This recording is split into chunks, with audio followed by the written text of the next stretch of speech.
We're hot. We're live.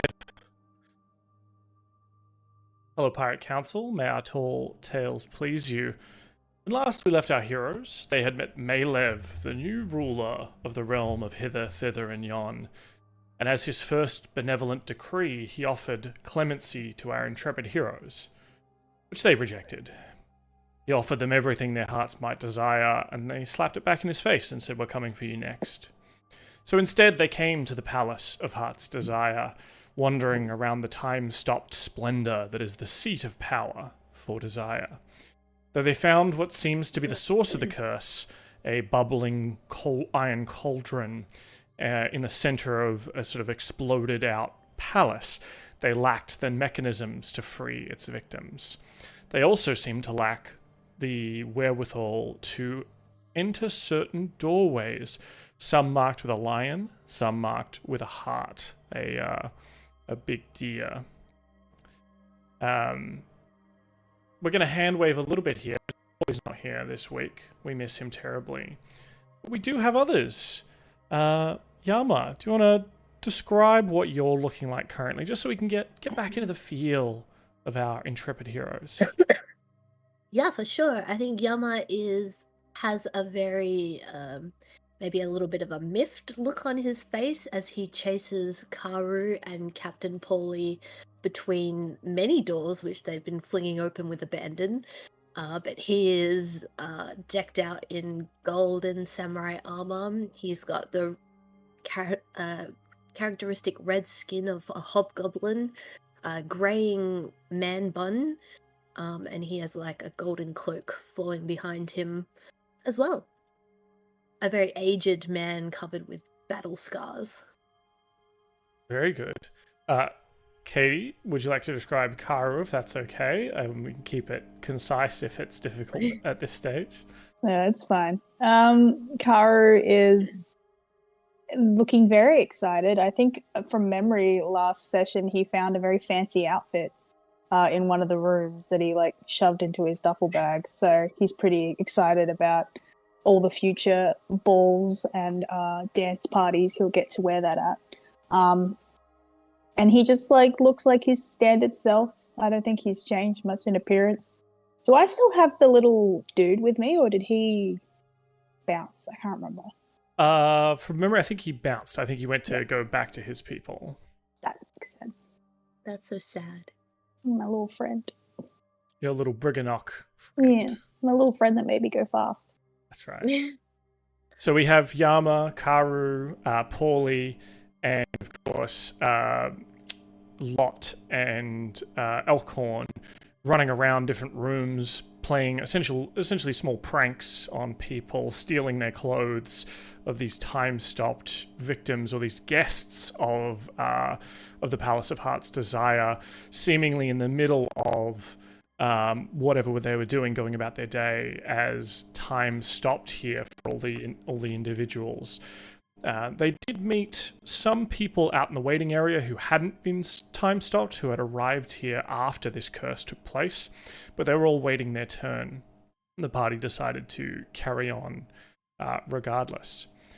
Now, our view cuts to a familiar scene for some, a black sanded desert, of which we find our drow member of the party. Can you describe Sorn for me, please, Dylan? Currently, I'm trying to remember what I was wearing. Because I was not a part of the play, so I didn't put on any fancy outfit. So currently, I'm just sitting on a beach, sipping on margs, black sand margaritas with black salt around the rim of the glass, of course.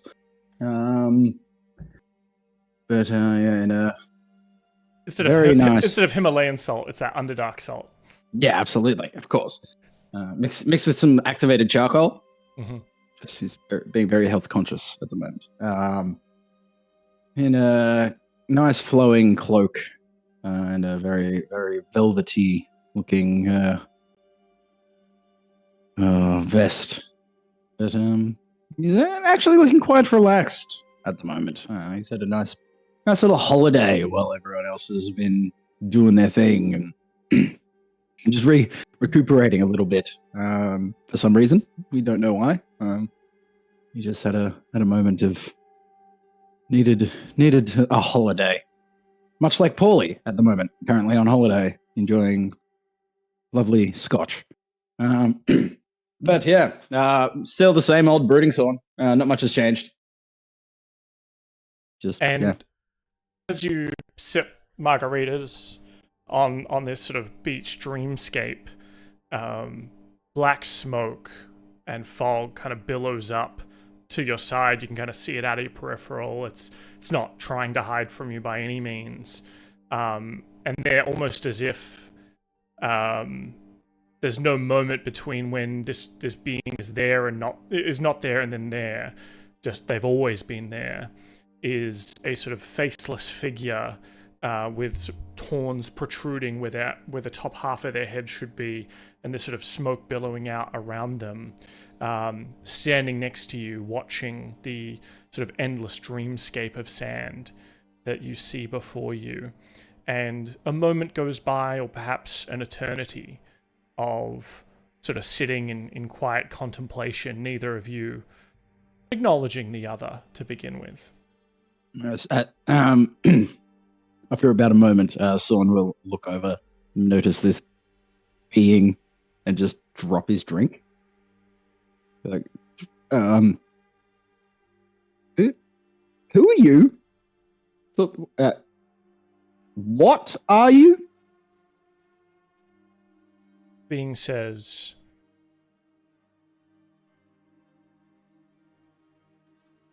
does your leash chafe at dreams tug, little elfling? Once again, who the fuck are you? How did you get here? How did I get here? You're in my realm, Sorn. They call me Malev, but I have many names. I have heard of you. I met your friends. How are they? Are they all in good spirits? I haven't seen them in a while.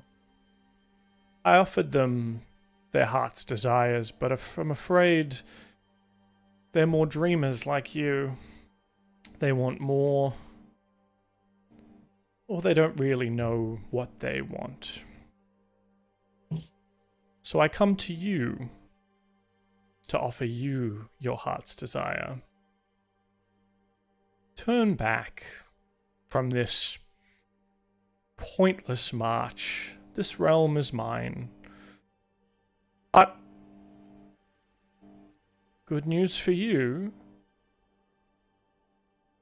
the power it offers me far exceeds even your wildest dreams, little dreamling. But I do believe at the moment the only desire in my heart would be to I don't know how to say this politely, so I'm just going to say it. The only desire I currently have is for you to cease to exist. Snuff out desire altogether? Oh no, I would bring desire back. I would restore desire to their station of where they belong. And as I'm doing this, I'm gonna, I have a feeling, and Sorn would have a feeling that this isn't going to work, but Sorn is going to reach in and grab out a crystal and swipe at Malev with the crystal. Yeah. You pull out the crystal and kind of hold it up to him. It kind of glows red a little bit as you hold it closer to him. Even though this creature kind of has no eyes, and the face just sort of perpetually in sort of an emotionless, the lips kind of in this sort of emotionless, neutral expression. Sort of inclines his head slightly, looks down and says, "Oh, so he sent you to bring me back." Indeed. That is but my mission. That is what I'm here for. That is the only reason that we have come to this realm. He has obviously not taught you everything, because that won't work here in this place. And he kind of looks around, taking in the sort of dreamscape. Oh, I believe I was already aware of that. I just wanted you to know that I'm coming for you. So, prepare. Since my time on this throne, I know what is in that heart of yours. And I could free you from this obligation. Forswear your mission and side with me instead. We could rebuild in a way that the old ones could never understand. They are endless. They have grown old. Time has lapped them. But you and I have a different perspective. We could do something better. But you see, the thing about us not being endless means the things that we do have impact. Yes. However fleeting, they will have impact, and I intend to leave an impact by snuffing you out. So your deals, your promises, don't need them. I already know what my goal is, and I intend to finish it. Whether there is reward or glory or death that awaits, I'm going to pursue it. I don't need your help, nor do I want it. The thing about desires, Sorn, is that they can become manifest. But unfortunately, dreams such as yours always end when you wake up. And you wake up and you're sitting outside the Palace of Heart's Desire in sort of the main... outside the main courtyard. I'm going to move everyone out there in a second. But I'll describe it for Sorn, because he wasn't here when I described it last time. It looks something like this. And so you see ivy clinging to a set of silvery gates embedded in the palace's outer wall.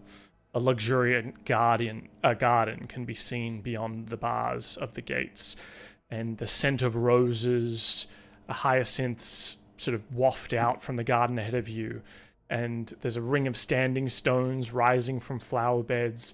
Glittering streams divide the garden and connect with a large pond shadowed by willows. The garden is silent, save for the sounds of music and voices coming from a colourful pavilion by the front gate.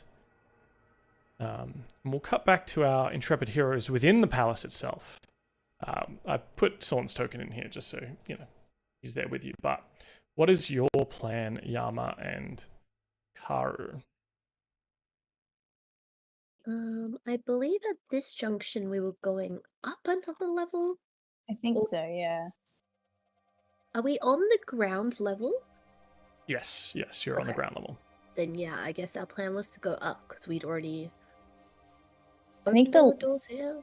Yeah, all the doors that we could open. I think the last thing I remember was Pauly. We saw like a guy who had clearly when the time froze, he was mid being exploded out, and then I think Pauly had roped him to so that when the time comes back to normal, the guy's not going to die. I think we were heading up the stairs. Yeah. So you had been upstairs already, and yes, that's where you met that guy. Oh, or not met, but encountered his frozen body, I guess. And that was where all the guest rooms were that you pillaged, and a couple of other doors that you couldn't open. Yeah, I think Karu has been voicing what I was voicing about the doors, which is like it's got something to do with that thing I read out the front. Maybe we got to get a hat or something to put on top of. Yeah, like we need a crown. we need a Maybe crown. that's what we should be looking for. Yeah, I think we need a crown, and I don't know if the way the poem went implied that it's like you pick one. You either pick the lion or you pick the deer.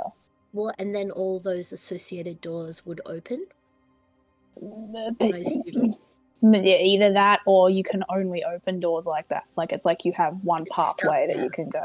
Yeah. Maybe like we didn't really explore the garden completely. I wonder if there's something that we missed out there. There were like whole areas that we didn't. Yeah. So I'll say then, for my convenience as well, then thank you very much for setting that up for me. It's around this time that the rest of you go, okay, yeah, let's go back to the garden and have a look around a bit more. And it's sort of around that time as you come out that you see Sorn sort of coming to, looking around this garden, looking at the pavilion. Sorn, are you more interested in one thing over another in this garden? Like, where do they find you, I guess, in this place? I'd like to think that if I was dreaming on a beach, I would be somewhere over by the water. So sitting like on the water's edge over here. I'm just sitting cross-legged, mirroring the view that I had. But obviously this body of water is not a ever-present ocean. It is a small pond. And I love I'm just that. like, well, this isn't where I look down and I'm like, there's dirt. Like, pick it up. Like, oh, okay. I'll take a look around and notice everybody and get up, dust myself off, walk over and say, hey, I met Malev? Horns? Oh yeah, he's great, isn't he? Yeah, I'd like he's a do one of bundle these of fun. ones. Yeah, like half his Like- face is missing. Yeah, do you mean Yeah. Yeah. Yeah. Like this. Yeah. We met him too. Did Yeah, you take anything from him? He told me he would give me my heart's desire, but my only desire at the moment is for him to cease to exist. So I basically told him to go and fuck himself, and that I was going to kill him. I think we're we did much the same. Yeah, we're a good, cool. good party. We're all very aligned here. I like this. Very good. Yeah, I did though forewarn him that I am coming for him, and he should probably prepare. Because That's okay. Our captain already shot him in the face once. So what happened when you shot him? he crumbled into dust. Might not have been him. Okay, Dan, what we spoke about, would I know what that by this description? Give me an Arcana check. Okay. But, 20. 30-20? Yep, I'm gonna turn around and say, sounds like he's a bit of a coward using a simulacrum to come and have a conversation with you guys. That means he's scared. So, I You believe... do know that is a 7th level spell. Oh. yes, I do. Yeah, I was gonna say. I think Karu is like, but surely that's like hard to do. Oh yes, it's exceedingly difficult spell to pull off. Maybe he just thinks we're beneath him, like we're not worth the real appearance. Or maybe he paid for someone to give him a spell scroll. Yeah, I mean, either way, we'll find out. We're gonna kill him. No, I met him in my realm. He said it was his realm. I don't know. It looked like my realm of dreaming. You have a realm? Oh yeah. We haven't really gone into that, have we?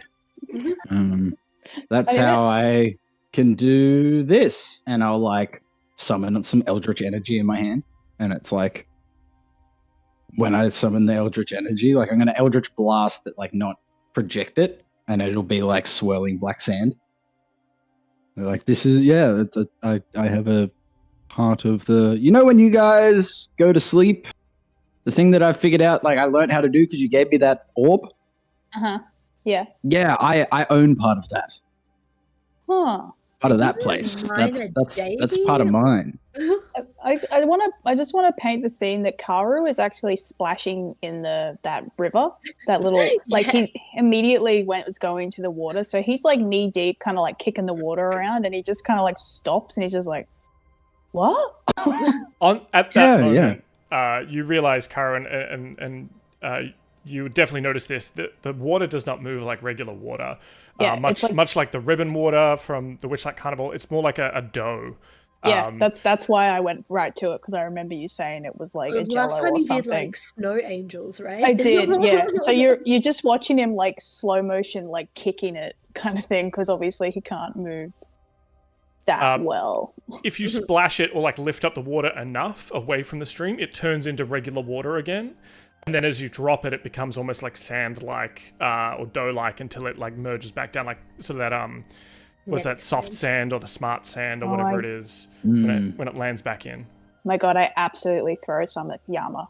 I'm just like, Yama, check this out, and I just. You're able to ball it up like a snowball and throw it, but it turns into actual water by the time it kind of leaves the lake or leaves the river and splashes onto Yama. So Yama's just standing there like, yeah, water. No, but like, look, and he makes the dough ball, and he's like, look at like what it looks like, and then he like throws it again. Sorn just looks at Yama and goes, well, luckily gold doesn't really rust. Yeah, and for that I'm thankful. You also notice sort of willow trees encircling the sheltered pond where Sorn was sitting. Lily pads dot the mirror-like surface of the water, and hungry dragonflies dart around, feeding on motionless fireflies that form an unmoving cloud above the still water. As you sort of dance around in this lake, or also the stream, Karu, I'm heading towards the lake. Like that was the excellent. You notice a delicate hand made of water, but black as winter's night, silently break the water's surface. The hand clutches a crown made of silver needles. Below the hand, under the surface, a school of shimmering black fish take on a vaguely humanoid form. I think Yama, Sorn here. Oh, a crown! I found a crown! Guys, I found a crown! And he's like, they look over and like Karu's like doing this through the water to like get over to it. And Sorn's going to just like also reach into a bag of holding and just pull out a crown. You're like, I have a crown. But God damn it. It's a backup crown. It's not from here though, so I don't. Yeah. Why do we? Sorn's just going to put the crown on. You know, like, I stole this off Gangplank ages ago. Okay, we might reference on. We think we need a crown to open certain doors inside the castle. I think a crown from here might be the thing, but that's a good crown for a backup. I'll try it. Yeah. Well, we'll try this one because we don't care about this one, and if that one's really magical and cool, like maybe we can do something cool with that. But I can pump magic into this one and see if it'll do anything here, or maybe it'll kill us all. I don't know, but we'll find out. Well, you kind of all have crowns now. If Sorn has his crown from Gangplank, Yama has his sort of ethereal fey crown from the Witchlight Carnival, and Karu, this crown is sort of made of these silver needles, almost like a almost like a crown of thorn starfish, but silver. You're able to kind of swim or wade over to the hand or to the fish and take it. The prickling of the needles as you take it in your bare hands, it's difficult to handle because it is spiky and painful. It's not enough to like deal damage, but it is discomforting. It's like holding a puffer fish. That's what Karu says out loud. Karu, is that uncomfortable for you? I can just have it hover with Mage Hand next to us if you would like.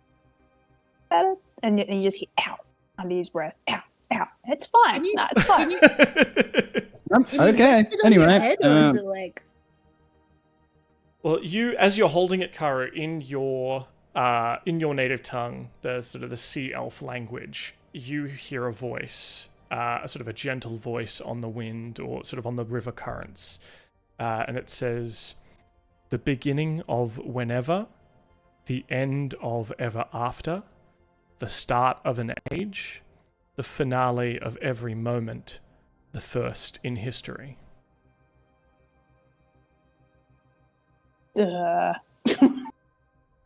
I think Karu paraphrases that terribly out loud.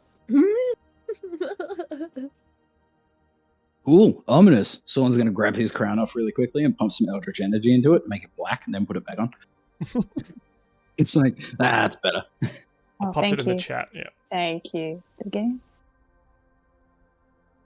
Huh. Karu's like, should I put this on or should I just hold it? I say, I think we should hold on to it because we have to put it on a stag, right? And we already talked about maybe not being able to get it off. hey, wait a second. I just realized what Mhm. happened with Avi. Bavlona. Yeah, what happened? What happened to Bavlona? Don't actually know. Well, we covered her room in explosive gunpowder and TNT sticks. Hmm. And we lit the castle on fire and left in slow motion. Okay. Did anyone happen to grab the unicorn horn from Bavlona? Nope. She wasn't particularly receptive to anything we were saying to her, so Oh yeah, all right, fair enough. Well, I probably should have. I forgot to tell you guys we kind of needed that unicorn horn. what do we need it for? What do we need it for? To free desire. Oh. Maybe there'll be another one. I don't think. I think stealing unicorn horns is probably very unethical. But I'll Maybe Malef figure has- something else out. Maybe Malef has a backup. Yeah, whatever. Yeah, we'll figure it out. I guess. I don't know. I'm not going to cut the unicorn horn off of another poor unicorn. I think Bavlona had the unicorn horn. Didn't we give it to the... No, we gave it to Bavlona so that she didn't murder us. I feel like I remember giving it to a rocking horse. That No, was we cursed. were meant to give it to the rocking horse, but I gave it to Bavlona because I started a revolt in town and she murked everyone in one go, and I was like, "Oh shit, take this!" and ran the fuck away. I definitely remember that. I definitely Yeah. remember Yeah, that was an important moment. Yeah. that. Core memory. Oh, well, that's fine. I'm sure we'll figure it out. We just have to. Yeah, I just found an icicle crown that whispered in my ear in this pond. So who knows? You might find just a wayward unicorn horn just chilling. That is true. I doubt it. Like But whatever hey, we I asked think- for, it's appearing in front of us today. I think the unicorn horn is would Sorn know, because I know you and I spoke about it, Dan. Sure. But would Sorn know the reasoning behind why needing the unicorn horn, like being something good and pure? Well, I think the main thing you know is that Malev was trying to get it, right? Remember, he sent that assassin to steal it, or to kill the living unicorn to get one. Yeah. So it's definitely important to him. We'll take your dirty 20 Arcana. You definitely know that unicorns, are known to, because they're sort of almost divine themselves, are usually often, cleansers, they remove curses, those kind of things. So it wouldn't be too much of a leap, I think, based on what you know. Okay. Yeah. I think we needed the unicorn horn because of how pure unicorns are and that sort of thing. But anyway, it'll be fine. I have divine magic. yeah, and We can try that, but I'm not inherently good. But So Oh, don't say that about yourself. But also, like, none of our I plans literally work. poured acid on a guy. I wasn't one there time. for that. That's fair enough. That's a good point. I don't think Yama was there for that either. Pauly was. And Timmy in the chat has redeemed an inspiration for you guys, which puts you at 3. I should put that on the. I'm going to put that on the whiteboard. Yay. Sorn's just gonna like looking around. Yeah, I'm definitely still like breaststroking around this pond to see if there's anything else. Do a perimeter lap.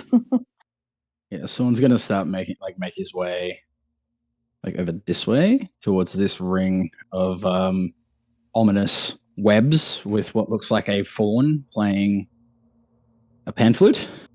And look from afar. Yep. So you head over to this sort of rose garden kind of area. This fragrant rose garden is bordered by a bronze fence. The roses come in a variety of colors, with a few white and black specimens among them, and there are glistening spider webs covering the rose bushes.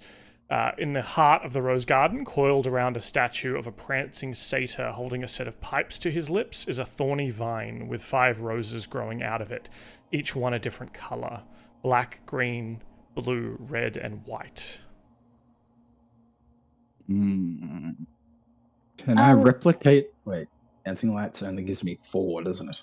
Damn it. Dan, we picked fruit from one of the trees, the orange and white trees. Can you remind me what we thought the fruit did, or what we knew about the fruit? Because I know they both had different.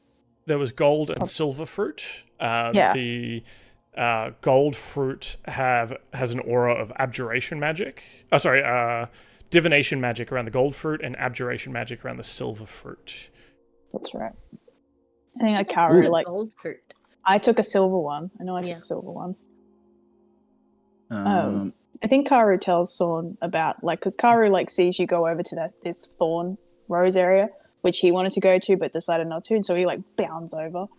And he sees you, like, looking at it, and he, like, points at the fruit tree nearby, just explains exactly that, and then goes, I wonder if, like, the flowers have a similar thing. Okay. And you're going to be able to tell better than me.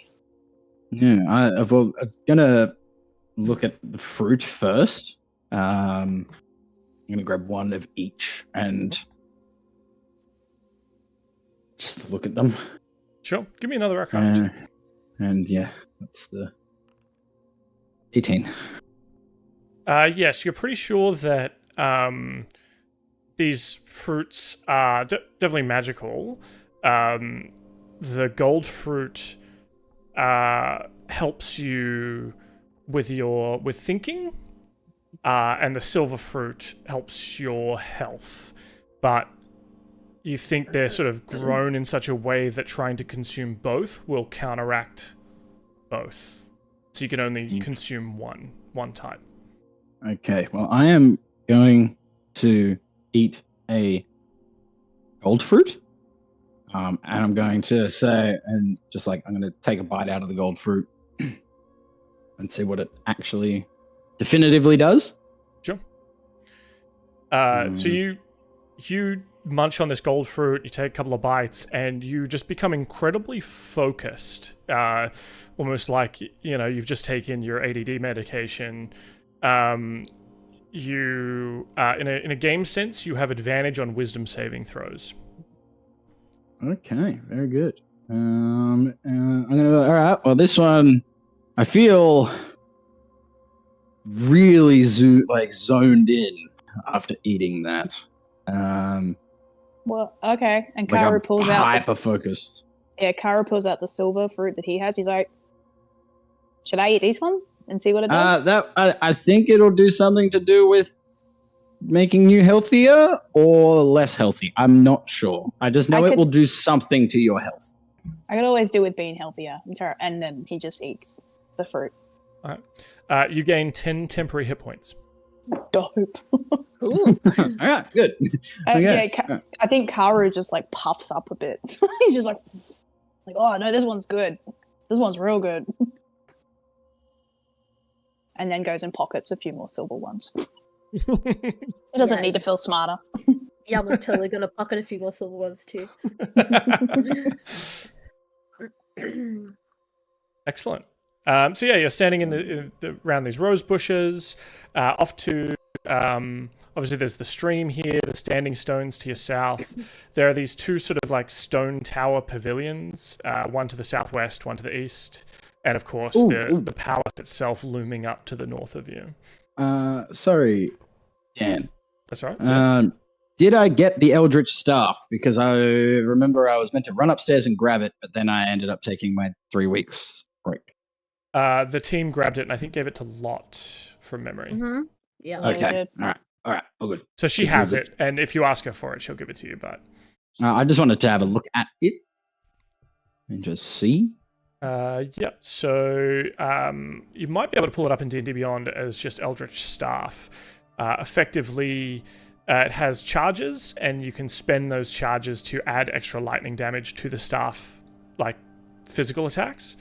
Alternately, you can expend charges to turn invisible and teleport. I'm just going to add that to the ship's storage, just so I can keep an eye on that. So it has... it doesn't say how many charges it has, but I'm sure I can find it. But it's I've got it up already. It is 10. Okay, 10 charges. When you take damage, you can expend 3 charges to turn invisible and teleport, along with any equipment, up to 60 feet to a space you can see, and you remain invisible until the start of your next turn or until you cast a spell. Okay. I'm just gonna say to Lotta, you hold on to that for now, but I may ask for that at one point.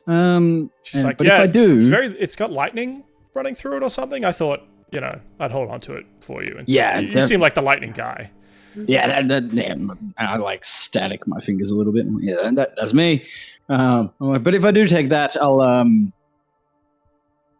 I'll let you use my cool scythe. Oh, if you would like to. Can I ride the sea mare?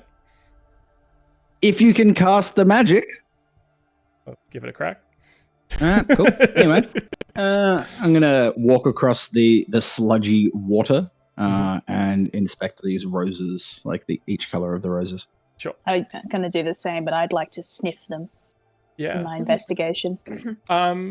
Now Dan doesn't know. Is it a thing that like roses don't have a smell? Is that a thing? No, they have a smell. They have a smell. Yeah. Yeah. You can breed them. That's Sure. the wrong thing. Breed them to not have a smell, but they have smells. Yeah. Well, there's definitely a smell to these then, and they smell lovely, and they're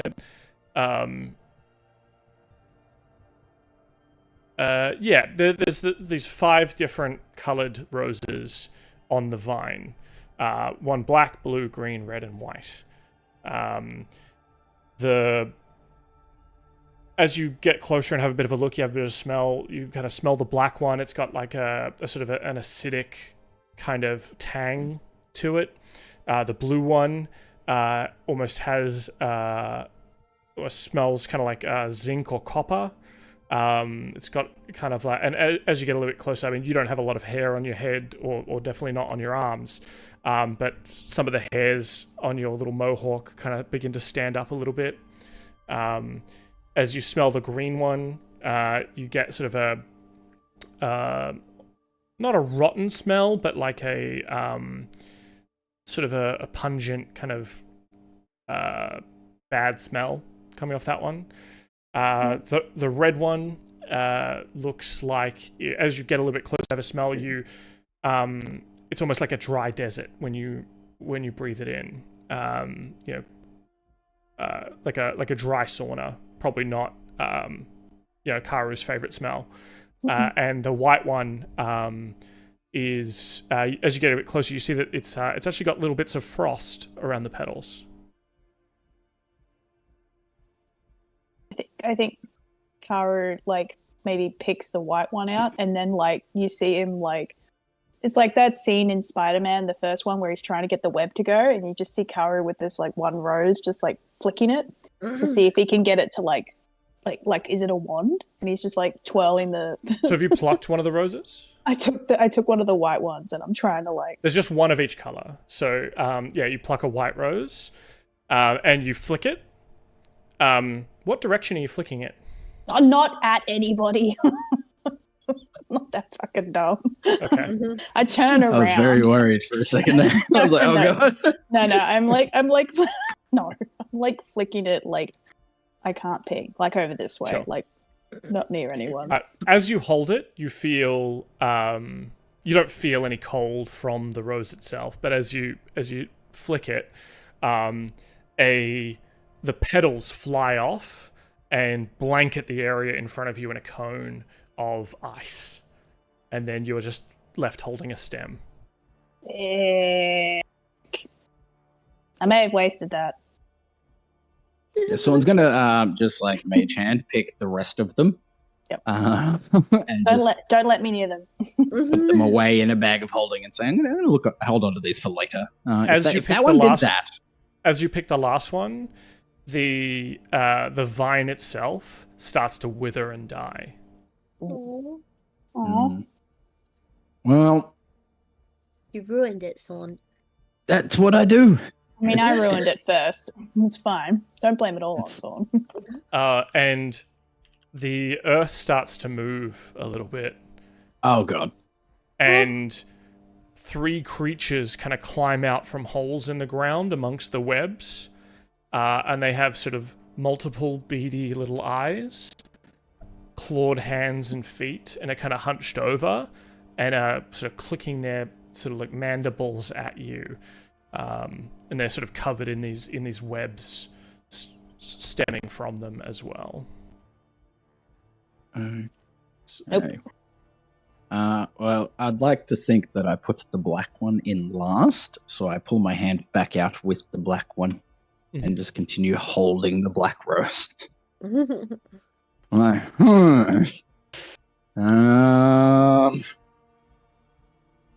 I look at everyone and I go, I think we may have annoyed something. I mean, yeah, that's fair. We did take this stuff. Yeah. Do you think we can just move away from them? Also, well, maybe hide the rose. They don't know it was us. they're inside a ring of brass. Like, I feel like they have to clamber over it and stuff. So, like, I feel like it's okay for now. But do we walk away or do we try to Yeah. communicate? Let's just start backing away. Yeah, I was like, what would we say? Yeah. Sorry. I don't know. I can talk into their brain. Nah. Let's just turn around. Let's just go. Yeah, Please, I'll please back help. away, back over the Yeah, wall. they're sort of standing there like threateningly, like, you know, trying to look imposing, and as you back away, they kind of look around and do a bit of a loop around in the sort of webbed areas. They string up some more webs on things, and you see them sort of climb back into their pods in the ground. Cool. Okay, I'm gonna put that rose back away then. Crisis averted. And then I'm going to make my way over towards this thing over here. Do you want to add then 4 chromatic roses to your inventory, please, Sorn? Okay. I'm guessing they're one-time use. Yeah. We don't have a frost one. So That's for everyone right. playing at home, a chromatic rose comes in one of 5 colors. While the rose is held, you gain resistance to damage associated with the rose's color, though if you were to take more than 10 damage of this type from a single source after applying the resistance, it does disintegrate. As an action, you can blow the petals from the rose to produce a 20-foot cone of acid, lightning, poisonous gas, fire, or cold, as dictated by the rose's damage type. Each creature in the cone must make a con saving throw or take 3d10 damage as the appropriate type on a failed save, or half as much on a successful one. I'm really glad I didn't flick it at everyone. Yeah, that's why I asked. Yeah. I mean, I did I feel kind of like- assume I was doing something that probably wasn't particularly smart. So I was like, let me at least point this in another direction. Yeah, okay. So, at that happening, what does this stuff, when you hit with this, using the staff, you spend up to 3 charges for each charge you expend, blah, blah, blah, blah. Staff is just a regular, like, quarter staff, isn't it? So it's like, That's right. Oh, it doesn't. What damage? Like, if I hit with a quarter, it doesn't have a damage stat, like a regular. It'll be Physical just attack. based off quarterstaffs, which I think is just strength. Okay. It's a very last resort kind of thing. Okay. It Very good. requires attunement anyway. Do you even have any Mm. gaps? I'm No, kinda but if I hand-waving were that one. to get rid of my scythe, I could Ah, attune to it and turn it into a packed staff instead. But it doesn't matter. I'm gonna leave it with a lot for now. Anyway, like, okay, that was interesting. Did you guys see this thing over here? And I point all the way over there, like through the rocks towards. Oh, this, yeah. like- this That's- is where that's- we came that- in. That's like the waiting room. There's just a bunch of people in there who somehow managed to not notice that everything's frozen.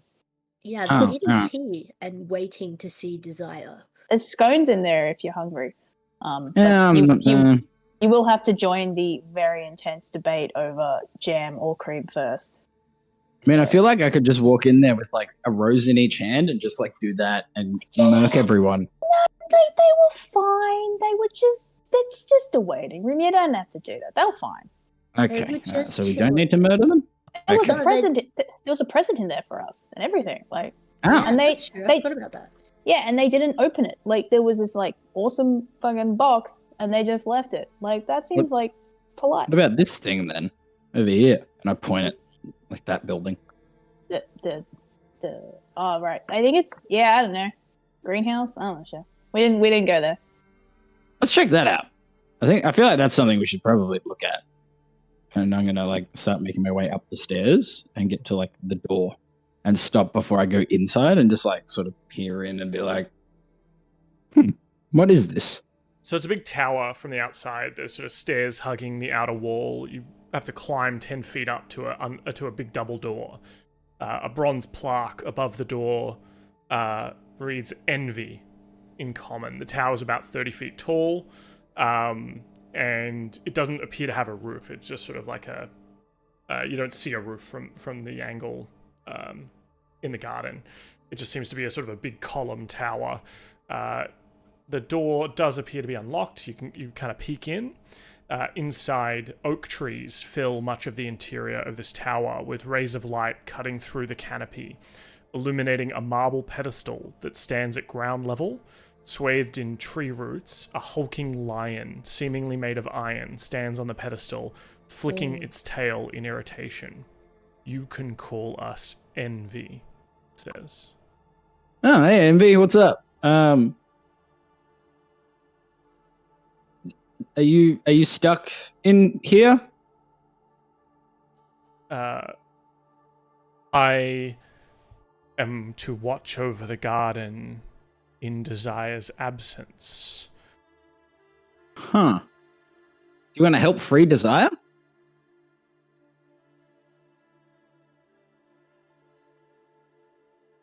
Because, like, you know how Desire's, like, been trapped by Malev? We're here to kind of fuck up Malev. Do you want to, like, join us in that endeavor? I feel like our responsibility is to the garden, not to the protection of visitors or to the rescuing of Desire. We and our counterpart were created to protect the gardens from intruders in Zabilna's absence. Can I try and persuade? What are you trying to convince him of?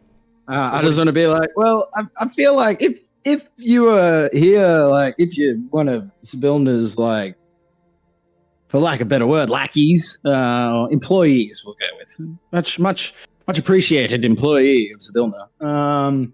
Would you not want to help your boss get some brownie points for helping your boss out? I'm sure they would really, really appreciate it. And maybe you would end up with more sway over the garden. Maybe your tower would be maybe nicer.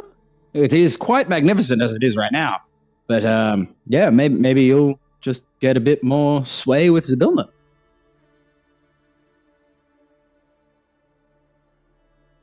You misunderstand our relationship. with the Queen Desire, and you misunderstand our relationship with you. You are an intruder here into this garden, and you do not offer you do not offer the correct decorum. You will kneel before me if you are to address me. Oh, sorry, us. You'll kneel if you are to address us. Okay. Well, I am part of Dream's family, which Dream is family with Zybilna, so I am family twice removed. So, I think it is you who may be a little bit misunderstood. I mean you no disrespect. I just, just asking if maybe you wanted to have a merry little jaunt with us and fuck up Malev, because Malev is out here fucking up your garden, really. Just thought you might want to be included. Zybilna would be very, very, very thankful. We are aware of everything happening in this garden, and there has been no damage done by this Malev. We shall continue our task. All right. If you want to sit there and do nothing, I guess. That's what you want to do. Just thought I'd ask. Anyway, I will take a little bow. I'm not going to fully kneel, but I will bow and just say, well, thank you for your time. Keep up the work, I guess. And I walk away. And as I'm walking away, I'm just going to, like, if Karu follows me down, I'm going to be like, couldn't say he was doing a great job because he's not really doing much at all. He's just kind of sitting there. Karu's just like, yeah. And then you see him, like, duck up to the door. Yeah. He's like, oh, hi, excuse me. Hi. Sorry. You kept saying we? Is your counterpart a deer by any chance? And are you perhaps missing a crown? What do you know of Wrath? Oh, that's the deer's name? That's cool. Your envy, their wrath. Cool. Okay, all right, cool. Out of the two of you, what are your differing qualities, and who would be more appropriate for, to wear a crown? Just hypothetically. Status. Of course, not that we have one. It would be us. We are royal in all natures, on this plane and the next. Crown you have, then you would serve well to give it to me. You would serve well to give it to us. And we would be an excellent monarch. Are you we? As in, like, you're referring to yourself as we? Yes, or us. Okay. But there is a deer named Wrath that you also refer to, right? They are a terrible ruler. Why? I need some facts here, man. We've got some specific. And Karu's talking like this to him. Like, Karu's just like, I need facts. Like, You say you're a good leader, but you haven't given me. What's your policies? What's your opinion on healthcare? Like where we? Someone's gonna be like, I said I was a great leader, and look at what happened. We are not prey. Yeah, you can't take that down. For context, he stole that from my campaign. But I also stole it from Dan, I'm pretty sure. Like, I think you gave me the idea. I'm just trying to get a view in. There we go. We are not prey. I'm trying to, like, Karu's just like, oh, it's pretty strong. Still doesn't really tell me a lot about how you would. That's yeah. I don't trust this guy. Me either.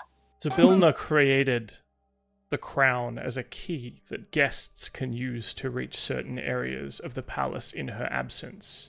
Yeah. The crown has two forms, one made of silver needles, the other of golden roses.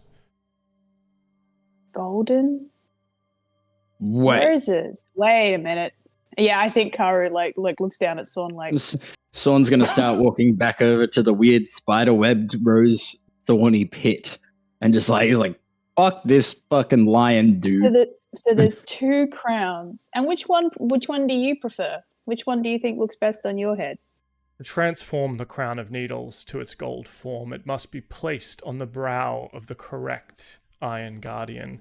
Which of us is the correct guardian, we cannot say. Placing the crown on the incorrect guardian banishes it to its demiplane along with the crown. Ooh. Okay, I don't like that. Someone catch that before he walked away? Sure, they can relate. Cool. All right, sweet. Someone's going to come back and be like, so wait. What was your name again? He's Envy. Yeah. All right. Just based off the name Envy, I think we go with the other one. The other one was named Wrath, and I like the idea of Wrath. I think if we have both crowns, we just got to give them the right one. But this crown takes both forms. Oh, is that what he said? So there's only one I think we give crown. it to Wrath, because envy would mean that he's envious of Wrath. And he sounds like the jealous type, to be fair. So, like, he's not, he doesn't want to leave his little hidey hole over here and help out family and whatever. So I feel like Wrath might be the better choice. Where is Wrath? I'd say he's in the other tower. I'd say he's in the other tower. Yeah, but Sorn's like yelling from the bottom of the stairs, like he hasn't come up the stairs. He's like, "Where is Wrath?" He's like screaming.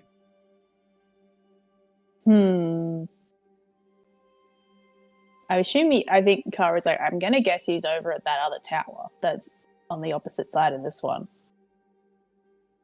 And he turns back to the lion, to Envy, and he's like, you want to be ruler, why won't you give us any, like you said, you can't give us any information, but like, what's stopping you if you're going to be king? Like, what's stopping you if you're going to be the ruler? What are you being held to? It is our purpose of which we are drawn here, or that we were created. One cannot fight their own purpose, as you cannot fight the ability to you cannot fight your need to breathe and beat your own heart. And would you tell us where Wrath could be found so that we could banish him? Clear the way for the true ruler? You will find them in their tower, over on the east side of the garden. Choose wisely which guardian wears the crown, for only one of us will transform it gold. Someone's going to start walking towards the other tower. He's like, I'm done with this stupid lion. I really can't work out, and like I think Karu's like coming with. He's like, I really can't work out like who it would be. Like they're both going to have different qualities. Yeah, but I feel like that guy's called Envy. Like he's envious of everyone. Yeah, but Wrath's not great either. Like, yeah, but I love Wrath. I'm wrathful. Yeah, but I just don't know. Like, neither of them sound good. I love killing shit. Wrath sounds like they like killing shit too, you know? Like it's. But we're like more just trying to match the crown to the beast, not choosing which one. Let's have a conversation with Wrath, and we'll see. Trying to see how have susceptible. an entrance to this tower. This tower you could only enter from the wall, right? Mm-hmm. So we have to go into the tower or something. Or climb up the wall. I'll climb up the wall. How high is the wall? Give you a lift. Probably about 10 feet up. I'm just scrambling up. Mm-hmm. Yeah, if it's 10 feet up, I'm just gonna jump and pull myself up. All right, give me athletics checks. Okay. 6. 21. 15. Sorn, you take 3 points of damage pulling yourself up on this wall, scrabbling. You scrape your knees, scrape your shins. Yeah, that's fine. That is fine. Can I hellish rebuke the wall? Sure. Burn off that spell slot, my man. You leave a scorching burn mark under your feet as you come to on the top of the wall. Yeah, just fuck that wall. So now we're on top of the wall, I guess. Top of the wall, baby. On top of the wall. All right, I'm gonna come to this one and be like, Wrath, Wrath. So this tower is filled with hawthorns. At the heart of the thicket, a heart, seemingly made from iron, stands atop a marble pedestal, pawing the ground angrily. Strewn around the pedestal are a dozen empty baskets. A bronze plaque above the door does bear the word Wrath in common. This tower is 30 feet tall, and the iron heart, the deer, says, "We are Wrath. You will kneel." Well, no, we had a conversation with MB, and I'm just going to give you the footnotes. I'm somehow twice removed related to Zvilna, so I'm not going to kneel for you. I'll give you a little bow, as is customary. But that's about all you're going to get. Anyway, so... If you will not kneel, you will leave at once. I mean, do you want a crown? I deserve the crown. Oh, sorry. We deserve the crown. Why? We are the true king. That weight that only we can bear. If you wish access to the secret parts of the palace, you will give it to us and do as we say. Karu pops his head in and just goes, "Man, the other guy said that too. Like, that doesn't help." Yeah, like, come on, man. Give it. You gotta give us something more than that. Like, otherwise, no one's gonna get the fucking crown. And I don't know, maybe one of us will wear it. Maybe I am the Shadow King. So, like, you see my black crown? Like, And what doors does that open? I'll just blow the fuckers up. Very well. We shall watch and wait. I don't think we're gonna be able to blow up these doors, guys. Oh my god. I love this. Well. Is there a way we can trick them into giving us information? Karu is saying this quietly to the group. Like, they're both full of pride and, like, hate each other. Like, is there a way to, like, I don't know. What if is there a way to break the crown and give them half each? I feel that won't like work. that'll just, we've lost all chance. Yeah. I also feel like any of us putting it on, it either won't do shit or see ya, one of us is banished to another plane. Ooh, that could be fun. I just came from another plane. I was just there.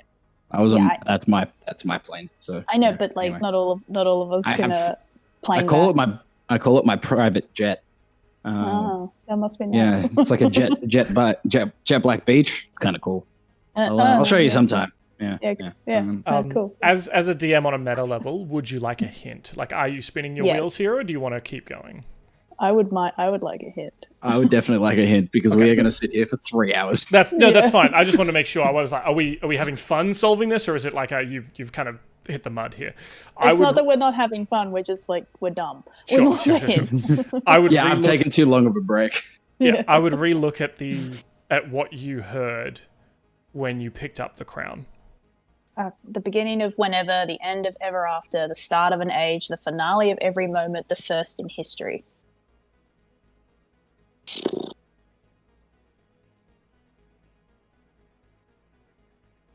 Huh?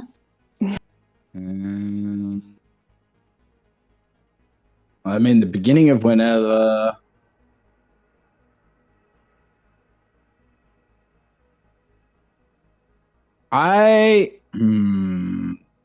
Some Professor Layton shit. Yeah. I'm digging deep here. I'll pop it in the chat for the chatters. Timmy might be able to help you out if he's still there. Yeah. I think it's like I'm wondering if it's like a word scramble.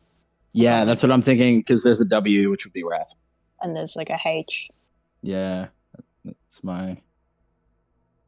Yeah, I'm thinking it's wrath that we give it to. It's also NB. There are 5 lines of text. Wrath is 5 letters. NB is only 4. So I'm gonna say it's wrath. We give it to. I love the upward inflection. I think I'm going for wrath as well.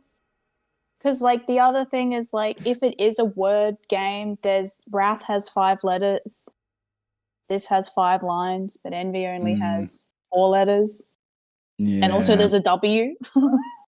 Yeah, literally like, there's a W and there's a W. Oh, hang on. Wait. The beginning of whenever. The beginning of the word. The end of ever after. It's wrath. Because the beginning of whenever is W. The end of ever after is R. The start of an age is A. It's the word age. The finale of every moment is T. It's wrath. Yeah, cool. Yeah. I'm gonna give Karu an inspiration for spelling that out. Good job, Katie. Oh, thanks. You have 3 as a team. You have 1 person. I reckon Timmy would have gotten that really quickly. I do love Dylan. I do love your. Well, it's 5 letters. I love your shortcut. It's fine. I do love that. I'll pay that. That's the chaos-brained ADHD. You solve the start, you solve the end, and then you fill in the middle. Yeah, pretty much. That's how it works. That is literally how my brain works.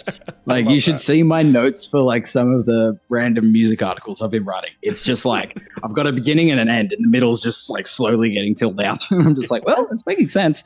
And that's how I wrote every essay in high school. I wrote the intro and the conclusion, and then I was like, okay, so what did I say in either of those? And I just made points. Yeah, you just mirror it in the middle, and it meets up perfectly. It's the best way to write. I passed. It's fine. Okay, so maybe Karu and Sorn literally have that conversation in character. I can't believe I also was having that conversation with you guys, but I was muted the whole time. Oh no! I actually also said wrath, but I was muted. Points for trying, yeah. Yeah, but I think we should actually go with Josh's suggestion in the chat, which is whatever math. Whatever math. Okay, right, well, let's go find math then. Yeah. Someone's not good at maths. Sin. There's envy, wrath, and math. Oh god, trigonometry. But yeah, I think we'll go. I'm gonna step over the threshold into wraths. I can't go through the walls. Wait, Sorn, no, wait, I've got the crown. Maybe I'll go first. Oh, yeah. So it doesn't attack you. Also, you should fucking bow. I'm not bowing. I'm related to his boss. That's why you shouldn't go in.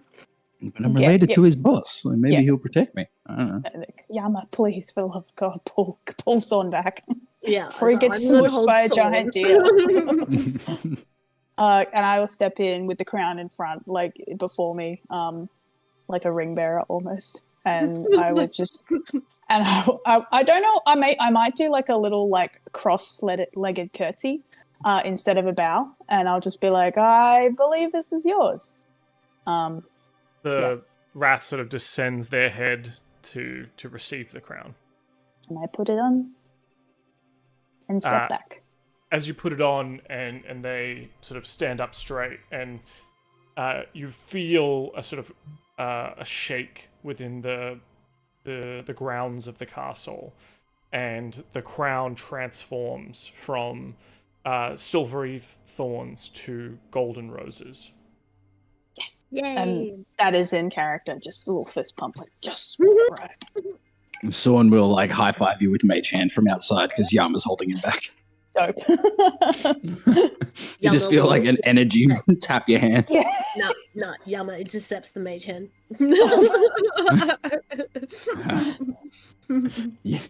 Yama's about to get teleported off a wall. I guess does that like I think Karu maybe just like steps back out, like doesn't turn his back on the deer. He knows that's impolite, but he like steps back and just goes, and then he does like a high five with Sorn with actual hands. Yeah. I think the doors that we were unable to open might be open now. Someone's just gonna duck back around the corner quickly and be like, "Hey, Wrath, since you're the king of the forest and all that kind of stuff now, do you want to come and help us kill Malev?" We have opened all the heart doors. Yeah, we have to go talk to the other dude again. Give him the crown. Wait, do we take the crown off this guy? And what do we do? Karu's like, I'm sorry. So we just left the crown on this guy, and then we just go through the doors. We don't want to open the other ones, the envy doors? No, because remember, if you put it on the wrong guy, No, but that was they were just banished to their demi realm. No, that was if we put the silver crown on the wrong one, it would banish them. But now that it's the gold crown of roses, we can put it on the other one. The gold But crown. I don't know if we can have both doors open at once. Yeah. Hey, Wrath, is that right? If we what happens if we take the crown off you? The shining one is correct. If we give up the crown, the heart doors will close. But now that it is a golden crown, it can sit on either of our heads. Okay, so maybe we go check out the heart doors, and we come back and grab the crown off of Wrath and give it to Envy. Yeah, for that sure. seems that checks. Yeah. I think you can all refer to me as the shining one from now on. That is your new name, yes. Is this a heart door in front of me? Oops, I collided with a wall. That's a regular door. Okay. Sorn's gonna be like, well, anyway, opens the door and walks inside. Okay. Inside, you see a candlelit workroom containing tables, dressers, and bunks for the palace staff. 5 goblins are frozen in place like statues, caught in the mundane chores of ironing clothes, darning socks, and folding sheets. A row of brass bells is mounted on one wall. Give me perception checks.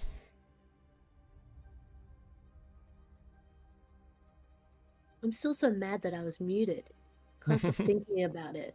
I'm mad too. I missed that whole conversation. That's all right. You're the only one that sees shit in this room. Sorn's. I like to think that Sorn just noticed like a bunch of cards on a table, and he's like, "Ooh, playing cards." Yeah. Whereas Karu's looking at the different colored bed sheets, and be like, "Man, there's a real chromatic theme in this fucking place. What's going on here?" Yeah. Sorn's just gonna pick up all of the cards, and like, is there a sealed deck of cards? I don't think any of them are sealed. I think there's cards on the table. Yeah. But all you can pick them up. You can pick things up. It's just anything on a person or connected to a person is unmovable. Sick. Someone's going to grab all of the cards. How many playing cards do I have? You have all, but you count them. You're missing like one card. So 51. Okay, sweet. I'm going to add custom item, playing card. Oh, God damn it. Because I'm going to use these as my Eldritch Blast now. For everyone else, you're kind of looking at the room with your terrible perception scores. Yama, with your 17, you notice that one of the dressers, like one of the wardrobes, effectively, is slightly like askew, and you can see that there's perhaps something or someone behind it. Oh, okay. Well, I might make a come hither motion to Karu, and I'm just gonna like muscle it out of the way. Mm-hmm. I'm like ready. Fists ready. I'm gonna try to throw it across the room, but I only rolled an 11. So you grab the dresser, is like, and you pull it out a little bit. I'm gonna guidance while this is happening. Okay. Yeah. I give So add another Yama a D4. pat on the back. So add another D4 to that. I rolled a 1. Well, So you move it out of the way, but it's not impressive. Like, it's not flung across the room. On the other side, though, you see a figure that looks sort of like a bit satyr-like, but wearing sort of a coat with tails, and is sort of very well dressed, hiding behind the dresser. Oh, looks so cool. I like the coat. Can I have your coat? Is he alive? Like, is he moving? Yes. So as you pull the dresser away, this figure kind of stands there, and holding up his hands. this sort of stick-thin man dressed in a brown dress coat, stockings, buckled shoes.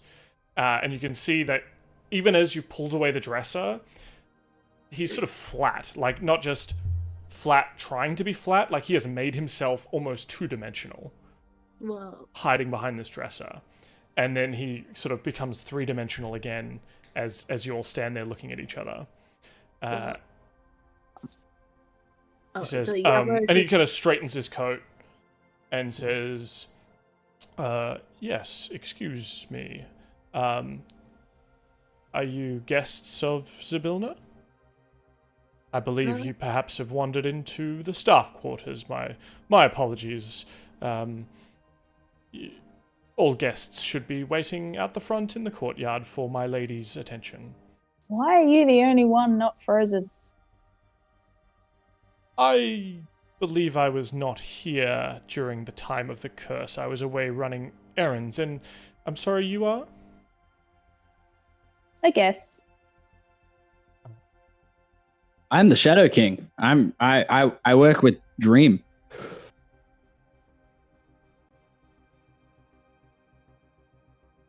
Are you going to come out from there? We definitely don't mean you any harm. There's no need to hide from us. Please. He kind of inches out from behind where you've moved the dresser, and says, yes, well, as you can see, the palace is in somewhat of a disheveled nature, I'm afraid. We are not receiving guests at this time.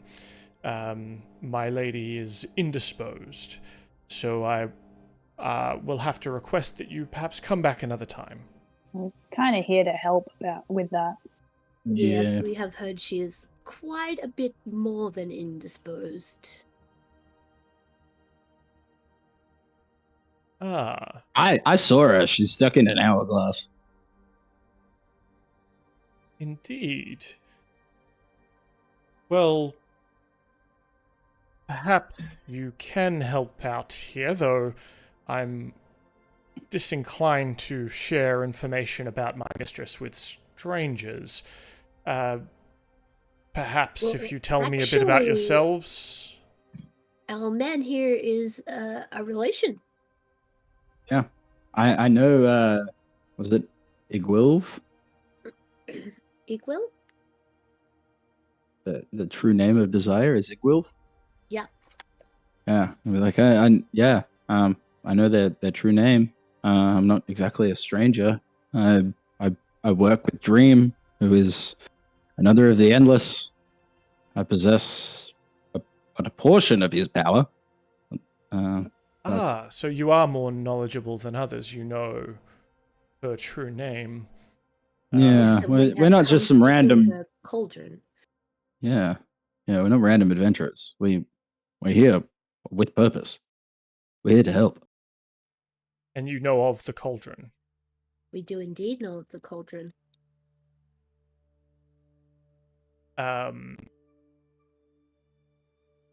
Do you know that to free my mistress, you must touch her or any creature? To free them, you must touch them with an icon of pure good, while speaking the creature's true name. The League of the Malev and his league are searching Prismir for a unicorn horn, so that they may free a wizard here to steal his staff of power.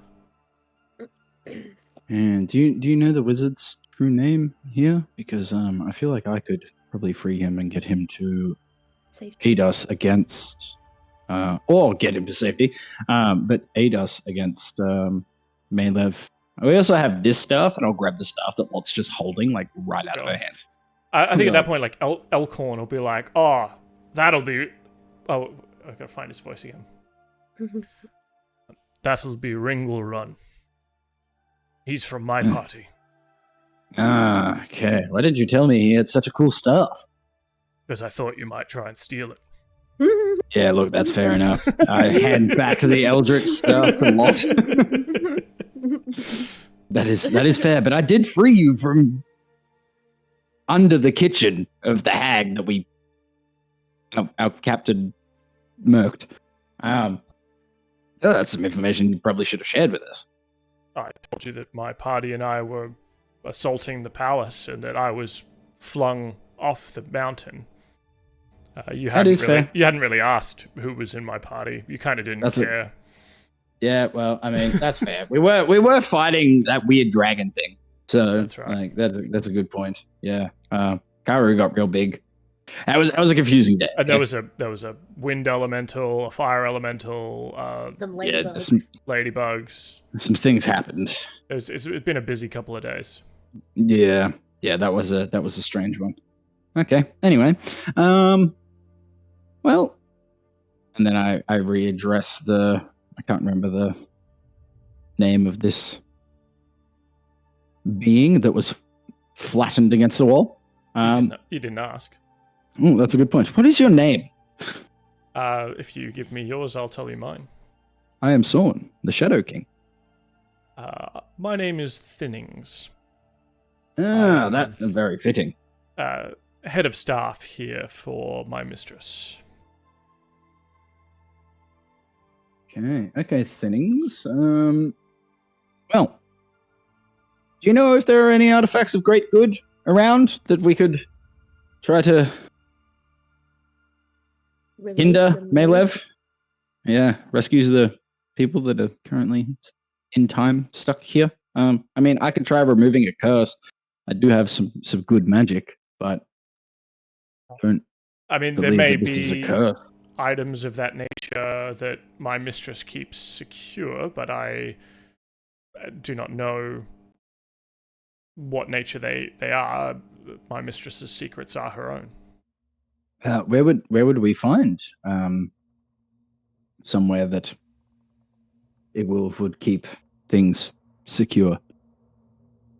Perhaps her chambers, though there are some beings that have come to visit in there. I think one of her paramours sent some messengers that are hanging out in her bedroom. Could you tell us anything of them? I believe they are demons of some sort. Well, are they friendly demons or not friendly demons? I did not wish to disturb them. They're in her bedchamber, and what my mistress gets up to in her bedchamber is her business. Okay. Well, where is your mistress's bedchamber? I may go investigate. I can turn invisible. Upstairs. There are many stairs in this place. Yes. So on the second level, the floor above us, on the north side of the palace. North side, floor above. Okay. Well. Okay. What's through that door? And I point over here. That is what is that? The palace kitchens. Not overly hungry at the moment, so I don't think... And beyond that is a beanstalk and a banquet hall. Oh, that sounds fun. Beanstalk go up? Yes it does. Maybe we... Is it... Would we be able to traverse this beanstalk, or does it look... Do you think it would be precarious to try to climb it? I don't know how capable you are at climbing. I see scuffs on your chins. I'm not very capable. I'm better at teleporting, to be fair. Yeah. Well, the beanstalk itself, you could see from the outside, has grown and lifted part of a tower with it. So there was once a tower there, and it's kind of grown up above. All right. Well, Thinnings, I did notice that you can make yourself quite thin. Can you make yourself smaller as well? No, just thin. How tall is Thinnings?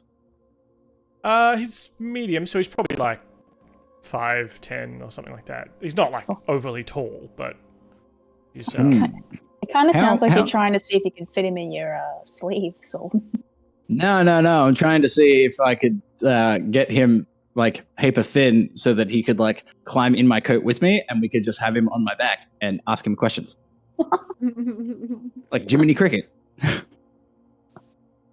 he could just come with us. I think that wouldn't be the right decorum for a servant of my mistress to be someone's cloak. Very Well, good at standing off to the side and being Okay. unnoticed.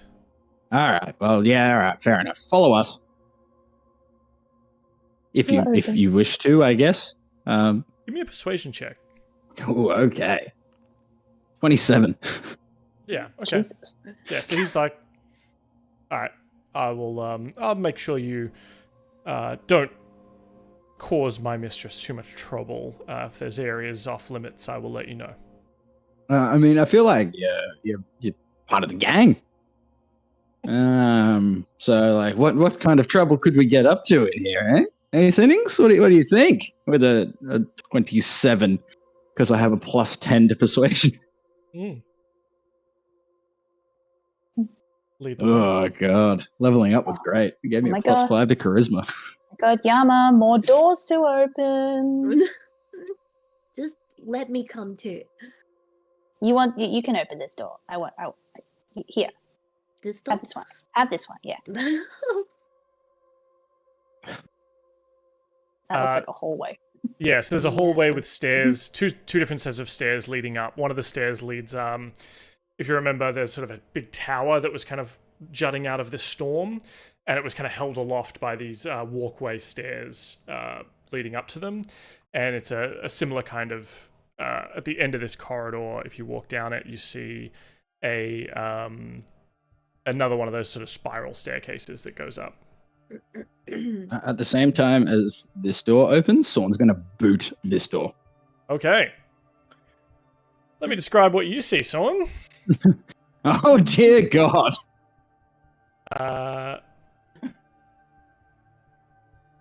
Sorn immediately regrets his decision to boot this door open. It looks a little something like this. What happened to dungeon crawls where we We saw listen this at one the already. door? Nah. So, paintings of fey creatures and the mounted heads of majestic elk with golden horns decorate the walls of this dining hall. In the middle of the hall, a deformed giant squats at the head of a table piled with food. The grease-stained tablecloth is tucked under the giant's chin, and she washes down every slobbering mouthful of food with a gulp from a beer barrel. A tea cart in one corner of the banquet hall has an iron kettle and a tureen of steamed soup resting on doilies atop it. And she's sort of munching away in there. We saw a scene like this on the other side of the castle, didn't we?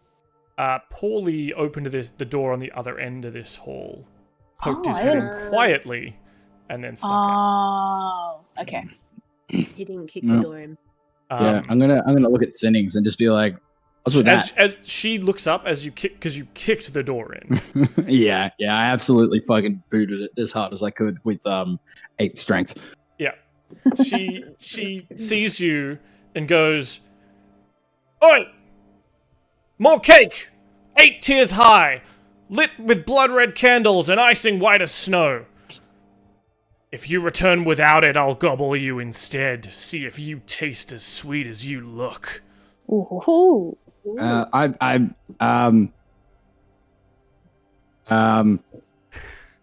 Okay. In the room you're in, sorry, I forgot to describe. You kind of went straight for the doors without me describing the room you're in.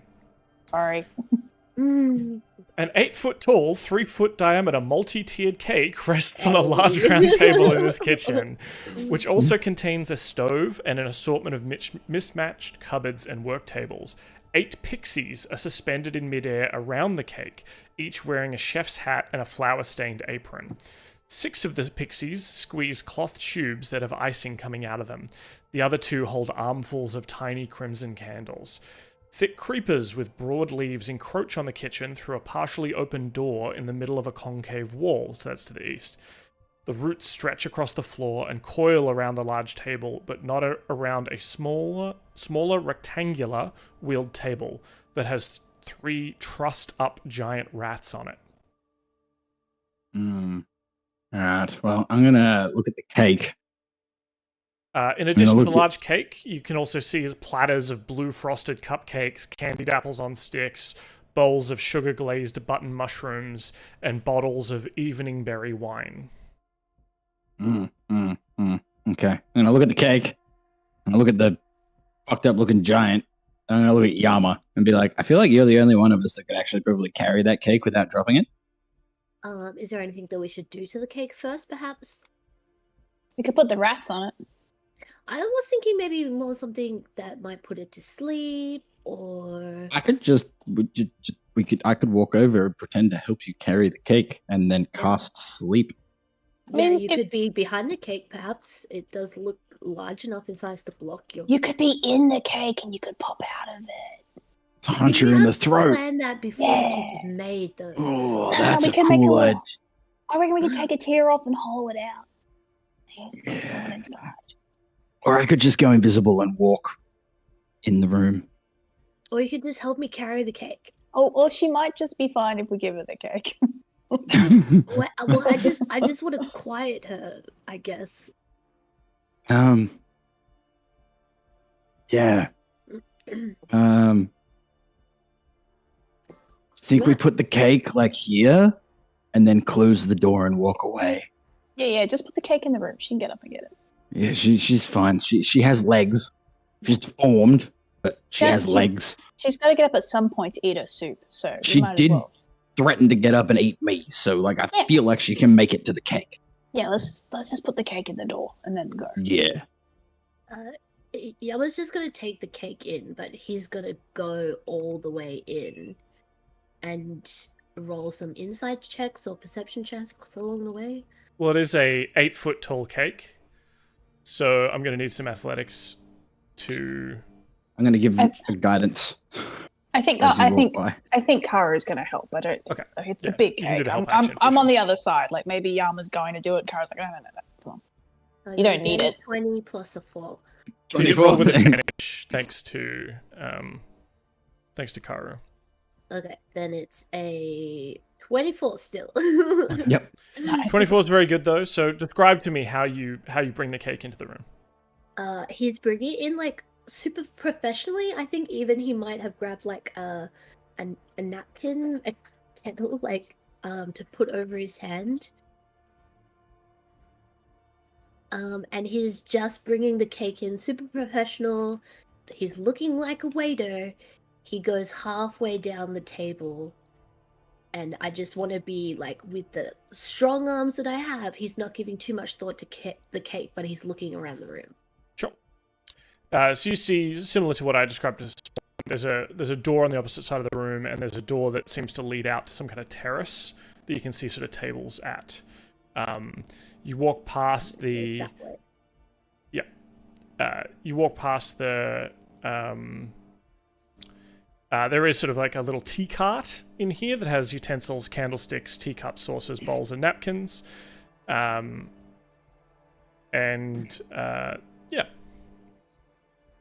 All right, well, I'm going to place the cake down here, and then I'm just going to make it seem like it's my job. I'm just going to go to the terrace and open the door.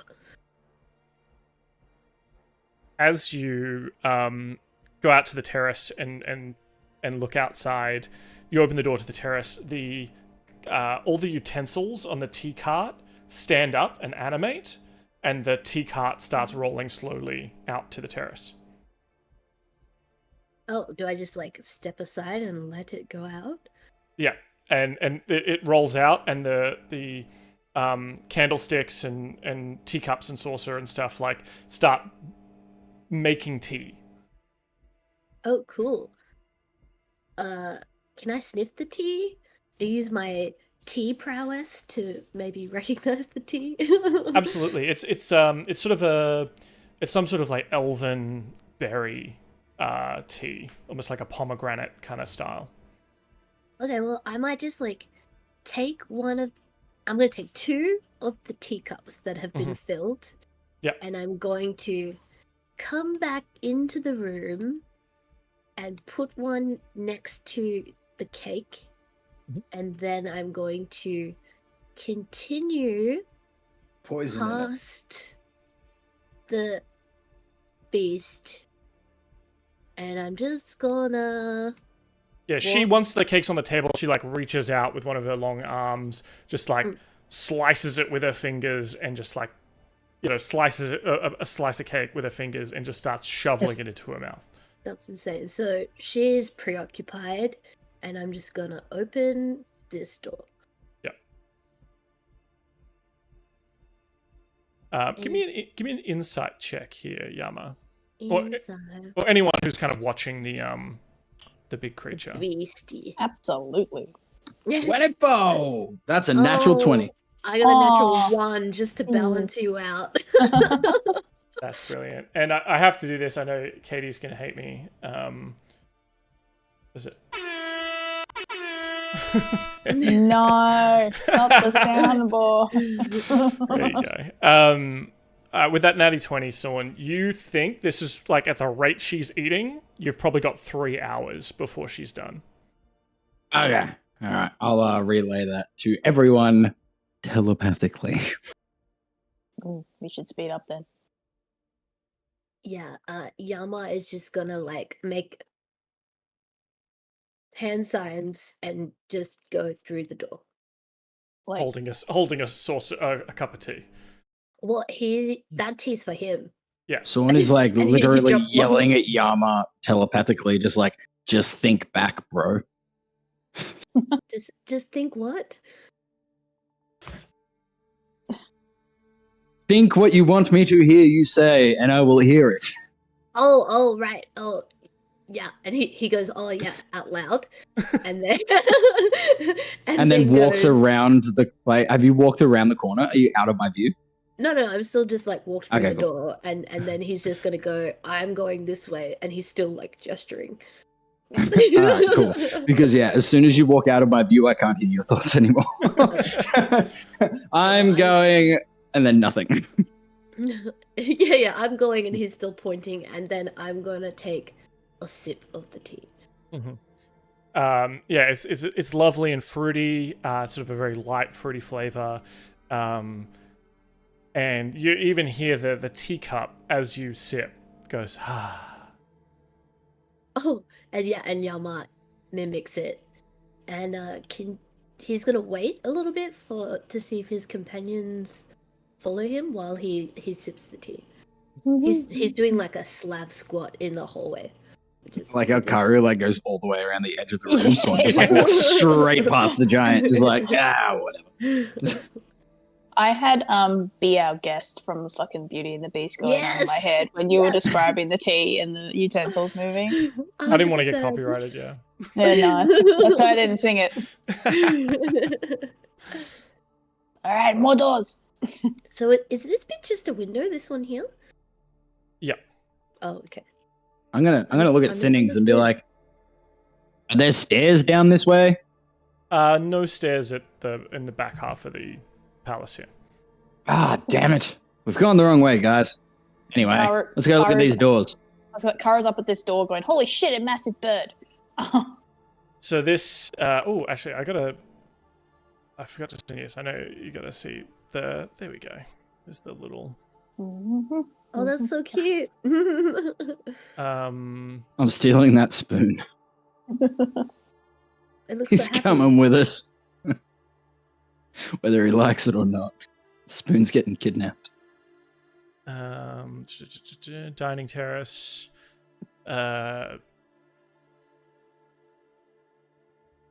yeah, the spoon that you pick up bows to you as you pick it up and says, "I am Demetase, your head waiter. I believe a light supper and tea and soup is in order." Cool. I love him. He's the best. Yeah. You're coming with us. I And love I'm gonna all like small creatures. sit him on my shoulder.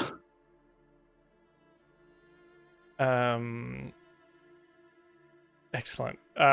You, Karu, see an enormous owl standing perfectly still in the middle of this room, its wings partially outstretched. A wall of iron bars stretching from floor to ceiling forms a protective barrier around the chamber's entrance, keeping visitors separated from the owl. The wall across from the double door has a 20-foot wide circular opening, sealed with hinged, semicircular windows in wrought iron frames. The marble floor is littered with the bones of giant rats.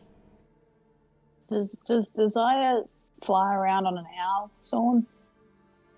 That I don't know, but there are dead giant rats. I'll be back, and Sorn's gonna like run to the kitchen, grab the 3 giant rats, and run back to here, and then step through the door and like try to communicate with the owl telepathically. This owl is frozen in time, like the other creatures you've seen here. All right. Well, he's got a snack for when he wakes up. That's cute. Yeah, I'm gonna write Sorn on the side, like from Sorn. On the side of this rat, and then just like place it through the bars. Yeah, and then like walk away. The spoon tells you this is our mistress's pet, Bloody Beak. Lovely name. I feel like we should close this door. I'm gonna leave it a treat and close the door. Yeah, let's go. Let's go elsewhere. What's in this door?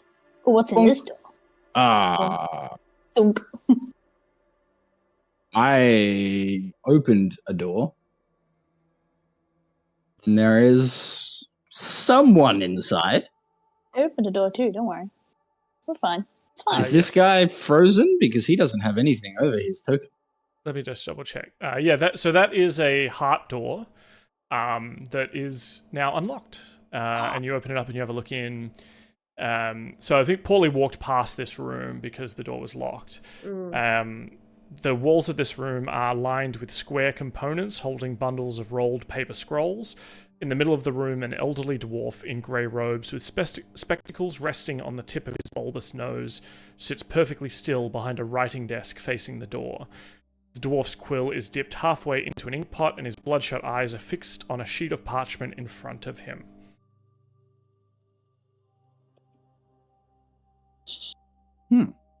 I mean, I'm gonna look at the scrolls and shit.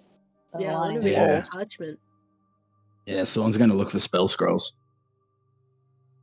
I'm looking at the one that he's reading. The one that he's reading, you can see there's sort of this unfinished letter that says, "Dear Rotten Ethel, you have requested access to ancient rituals handed down by Baba Yaga herself, rituals that can be used to fulfill bargains. I regret to inform you that Igwilv is unwilling to share her knowledge of these rituals with you at this time. Your coven has much work to do to earn her favor. Until then, she wishes you well in your dark dealings with more." He's like her lawyer, sending like cease and desist letters to covens. I love it. Does Yama tell this to the party? Because I feel like if there are ancient rituals he here, just reads it out loud. Someone's going to quickly as well. Just start like reading scrolls, like, "Ooh, ancient magics. Where?"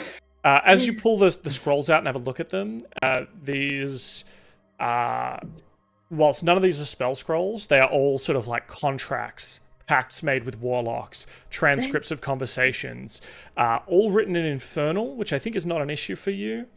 No, I can read everything. Yeah, pretty much all of them are written in Infernal, though, you notice. And it is, stuff like, this person made a deal with me for XYZ, they are at, the equivalent of, they're a level 3 warlock, or I've given them this kind of power, they have done these things for me, they are still, this is still outstanding, those kind of things. Sorn is going to take every single contract and put them into a bag of holding. Okay. And that's a lot of paper in this room.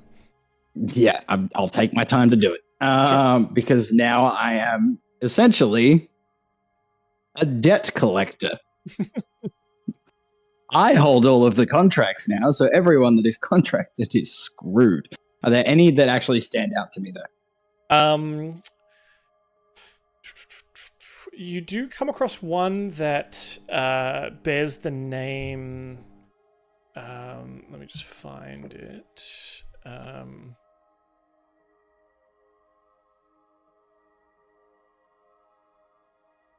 Kettle steam.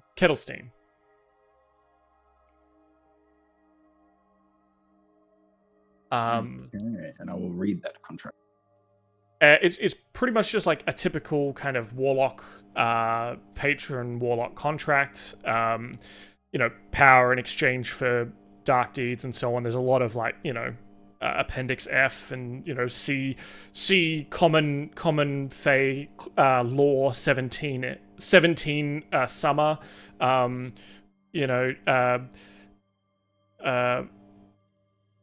Contract dissolved upon or contract to be dissolved only if the smell of winter upon a dew blossom of whatever, like really weird Fey shit. Yeah. Okay. But you see the description of Kettle Steam and it matches the Kenku you met at the Witchlight Carnival. Hmm. The one that was like causing a big ruckus. Okay. Would destroying a pact contract, break the pact? No. Oh, It's someone almost- wanted to wreak some havoc. It's like these, like your knowledge of this kind of stuff is like these are, the contract is here, but it's not like you get out of a legal contract by destroying paper, right? Like No, this is just a record of the contract. Yeah. Okay, this is like a notarized document. This is like this is like one of the triplicate that exists kind of thing. Well, someone's just going to hold on to these in a bag of holding in case he comes across these people and be like, Sure. I'm the holder of your contract. Pay up. And either get obliterated into non-existence or get some cool shit. Anyway. You do notice that the dwarf that is writing that letter, he does have a spell book, sort of attached to him. But as you try and move it, you can't move it because he's frozen in time. Do I have anything of great good? Can I try pumping some... Well, I could use my divine magic. Could I try and guidance the spell book? Your divine magic is definitely not of a good nature. True, it's Talos. Didn't think about that. Let me go through my inventory. I don't think I have anything that is actually inherently good. Apart from the friends you made along the way. One shiny boy. Shiny can I grab Yama's hand and like touch the spell book? Yama's like still holding the tea, and he like takes his hand back and offers his other hand. Yeah, you place your hand on this dwarf cleric, like cleric in the clerical sense, not the like religious sense. The hands. Nothing happens. I'm gonna try one other thing. I mean, a lot. I just grab the staff. I touch the staff to it. Nothing happens, I'm afraid. I'm gonna hold on to this for a little bit, Lot. I think. Okay. I'm just gonna use it as a walk. Or just use it as a walking stick. Sure. Because I'm just gonna touch things with it and see if it does anything. Anyway, well, is there anything else in this room? If I do, You probably like spent a good like 20 minutes, because you've been grabbing all the scrolls, pulling them out, putting them in your bag. I basically just like opened my portable hole and just threw them all in and then closed it. I like to think that I have a little autonomous filing system in there that's just like stashing them away in a Puts it in those cabinet. accordion folders. Like There's like a bunch of those. Yeah, good. Well, I remember in this next room there was a cauldron that was emitting the curse, but there was also a Jabberwock. Yeah, there's a Jabberwock in a pool somewhere And around a here. pool, yeah. Right, so in here is sort of a big right. grand ballroom lies before you. The northern part of the floor is littered with the splintered remains of 3 doors that have been knocked from their hinges, leaving openings through which you can see adjoining rooms. Throughout the ballroom, royal courtiers stand motionless, their eyes fixed on a black iron cauldron atop a dais in the middle of the chamber. Dark vapors rise from the cauldron, and a huge... you can see in the room beyond a huge dragon-like monster in sort of a pool room. Its eyes, its body kind of twitching slightly. Its eyes, its closed eyelids flutter. Two figures of frozen statue-like off to one side of the cauldron, an imperious middle-aged woman with long white hair and white robes, and a younger woman clad in armor and wearing a white cape. The older woman is reaching desperately towards the cauldron, while the armored woman at her side is grasping a fine-looking quarterstaff. Is that the wizard? I just point. The wizard is in the room to the north. You can see a it's at 23. Sorry, there's a lot of rooms.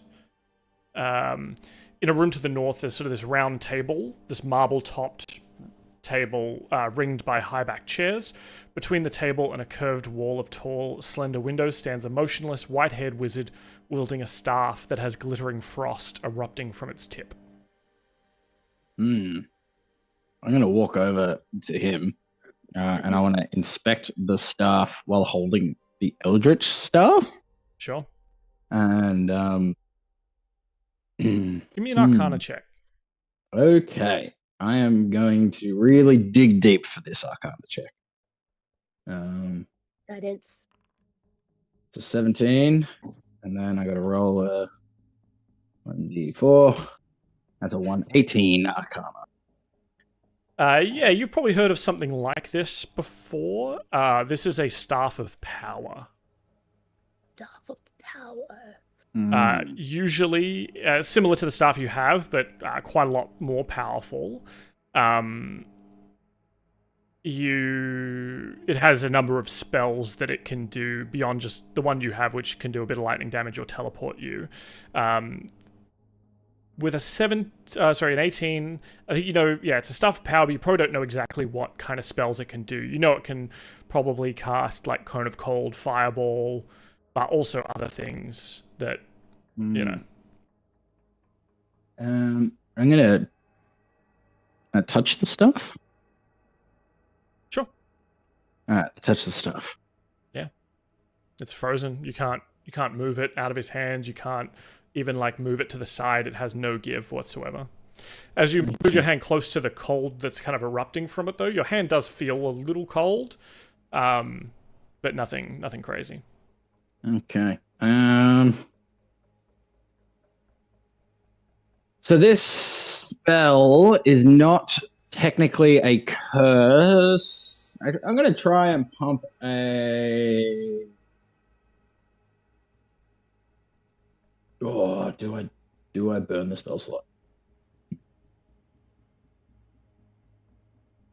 I am going to make an Arcana check, like from here, staring back at the cauldron, and like try and do like a bit of a Arcana, like, let my magic sense open a bit and try to assess the effect of what's actually happening here. What do you mean when you say effect? Do you mean the effect of the cauldron or the effect of the wizard? Like the time stop. Sure. Like see if it's like actually like if it's curse magic or if it's like a charm that's happened or something like that. Sure. Like the nature of this effect, and that's a 19. Yep. So yeah, you definitely think it's some sort of time freezing spell that is beyond kind of just a normal time stop. Even a time stop is very powerful magic. But this is something that is almost like ongoing and affecting only the people who are in here when it was activated. Okay, would I... You think if you were to destroy the cauldron, or you could potentially undo the spell, undo it on everyone, though you would need something incredibly powerful to destroy it. Now, stop me if I am reaching a little bit too hard here. Would I, in some way, be able to combine a counter spell with a remove curse spell to try and undo the effect on this guy, essentially burning 2 third-level spell slots?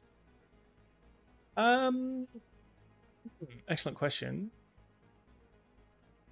I think I'd allow something like that. Yeah, if you want to burn some spells to, and use this person's true name to free him and like kind of channel your divinity and channel your power into removing it from one person. I think that would be.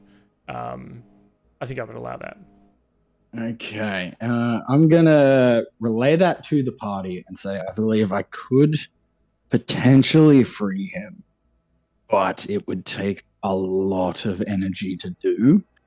I don't know if I'm going to ask our little dwarven friend, how powerful is your friend? Because I'm going to have to burn a lot of power, like a lot of my, like the weave of my soul to free him. But I do believe I could free him from this effect that is currently happening.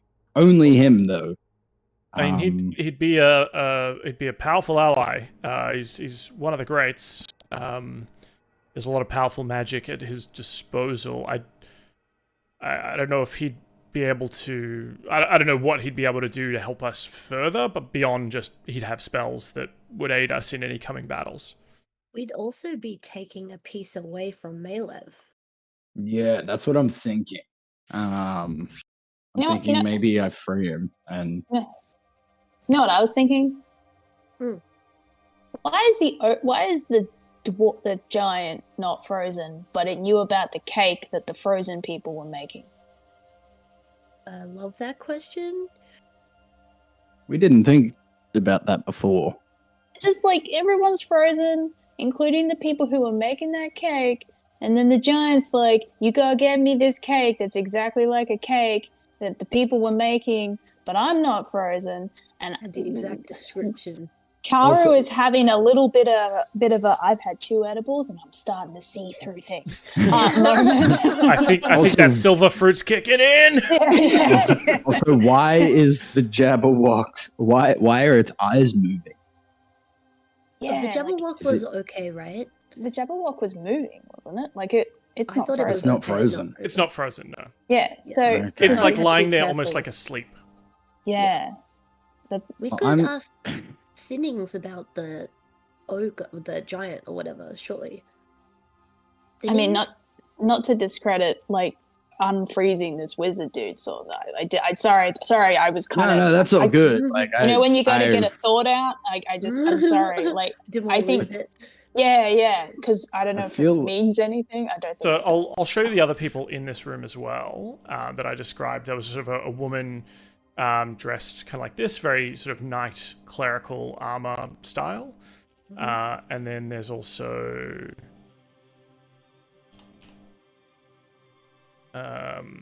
this character, which you may or may not recognize. Oh yeah, we wanted to take her crown. That's right, we're trying to take the crown to put on the lions and... Yeah. Although this guy is the guy with the staff that could free Igwilf, correct? He had that's why Malev's trying to like get a unicorn horn to unfreeze him so that he can get his staff to do that was the whole thing, right? I think he wants to get this guy's staff. I don't think he wants to use it to free Igwilf. These guys came here and trapped Igwilf. Including the guy with the staff? They trapped everyone here. Huh. They don't want to free Desire, because then she'll be in control again. Oh, these people are not probably going to help us. As in, so Malev doesn't want to free Desire. Yeah. No, but while she's trapped, he's king. But the dwarf and his party wanted to help Desire. Correct. Yeah, they're well, they Elkhorn says like we came here hunting Malev and his party. Okay, well, I've just gotta take a moment. I'm really gonna dig deep. And I'm gonna burn 2 third-level spell slots. And cast a combined counter spell and remove curse on this dude. Alright. So I'm gonna they're both sorcerer spells, I believe. So you see, like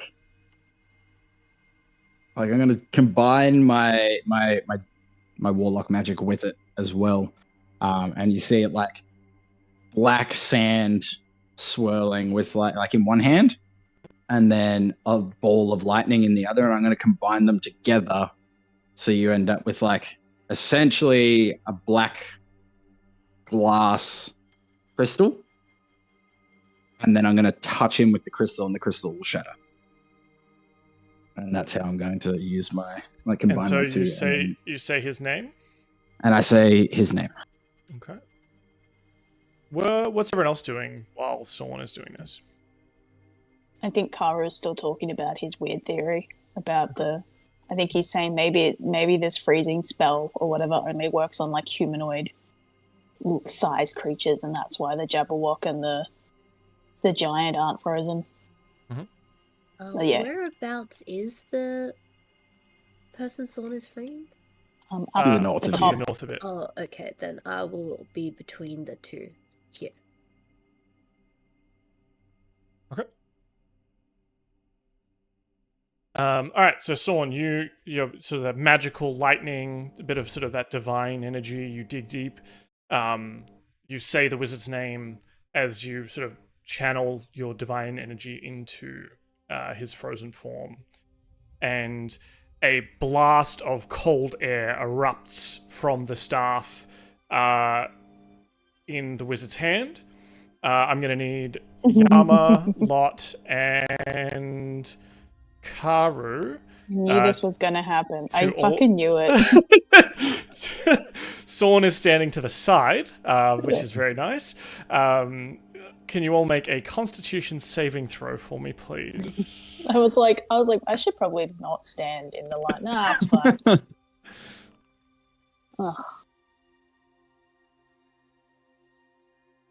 I need you all to, or whoever is making these, if you beat a 14, you succeed. Nope. Lot rolled a 13, but gets a buff from me, so we make it. I don't. Okay. What? Do I die? What happens? So Karu, you take 29 cold damage. Yama and Lot take 15 cold damage. Well, I'm glad I had those 10 temp hit points, so I only take 19 damage. Sorn is just standing there in bewilderment, just like, sorry guys, but I freed this guy. Yeah, as the wizard blasts with cold. I think Lot needs to make another con saving throw. Oh yeah, she did. She's fine. Yeah, 17. So this blast of cold erupts out from the a cone of cold erupts out from the staff, coating Karu and Yama and Lot in sort of icy icicles, and you see the wizard turn and be like, "What?" And then he looks at you, Sorn, and just yells, "May live, you evil trickster!" No, I just freed you. Give me a persuasion check. No. All right. 30. Oh that's a nat 20. Yeah. That's insane. So he sort of turns his staff to you. You're like, "Oh, I just freed you," and he sort of stops for a moment and kind of looks around and says, "Where's Maylev?" That's who we're looking for. We're here to murk him. Ah, right. We're the cavalry, I guess. We have Elkhorn, your friend, as well. We At that, I rescued guess him. Elkhorn peeks around the corner. You daft old biddy! Stop freezing everybody! But yeah, I hear that. Would you be able to free Zybilna? I'm going to go back to using that name instead of the true name for a little bit. He says, "What happened here?" He's looking around. We're in the middle of a fight. Yeah, honestly, I have no idea. I just know that I'm trying to free Zybilna. I have a tether to Zybilna through my realm. And I'm trying to find a way to shatter the hourglass that they are currently trapped in. So I have been looking for an artifact of great good, a very powerful artifact of great good. I've been told that your staff may be an artifact of that nature. I'm not trying to steal it from you. He says, well, my staff is very powerful. It's not an artifact of good. It's an artifact of great magic. Perhaps that could work. I don't know. Have you found what's caused this entrapment? I just point at the cauldron. I say, I think it was that. And he'll kind of wander over to have a look at it. Don't get too close to it. Hey Dan, what's the Jabberwock doing? It's an excellent question. Because I was the only one that could still see it. So I kind of, when the blast happened, I think I looked straight at it, be like, that. I'm gonna roll a dice here and see if it stirs. Nice. Oh yeah, you see its eyes like open up at the sound of all this commotion.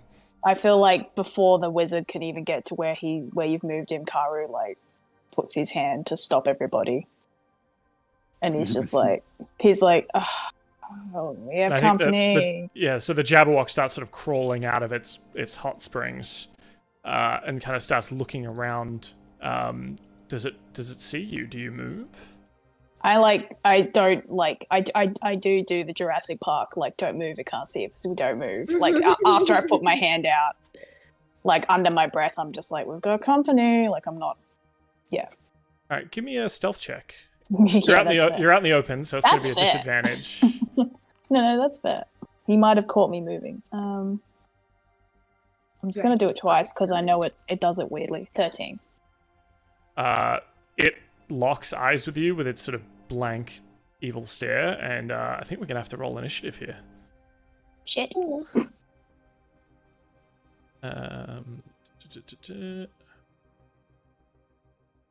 I think it lets out a big old scream, big old screech, just a...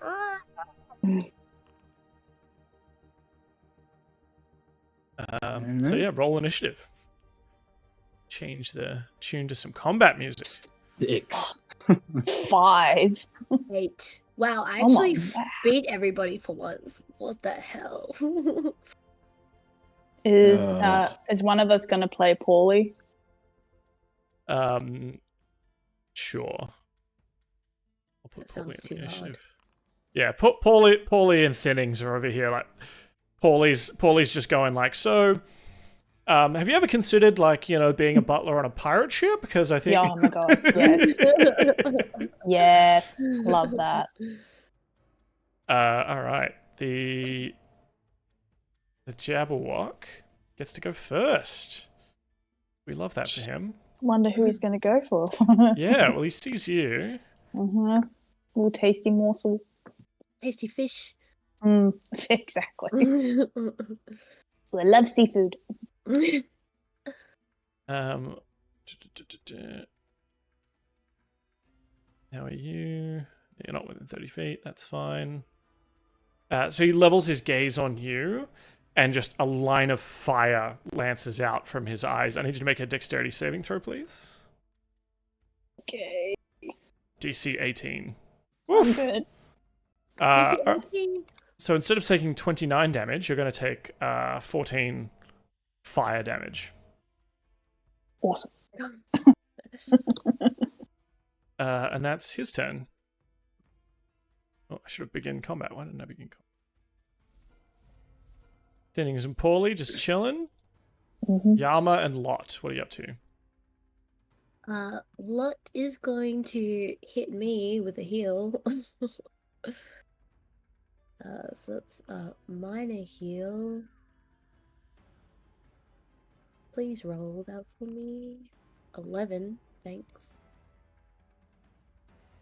Alright, I'm just going to gosh, I feel like this is like really crazy. But he might just like run out. Oh, sorry, I'll put it on Yama. Yeah. Thank you. Yeah, he's just gonna run out and like dart around the corner. To 10, 15, 20, 25, 30, 35, 40, so 50, and They just like, dash. yeah, so it's all one, that's all he's doing for his turn. He's moving, draws his sword as he's running, and just is like, "Roar!" like battle cry. Yeah. Excellent. All right, Sorn. Well, Sorn is going to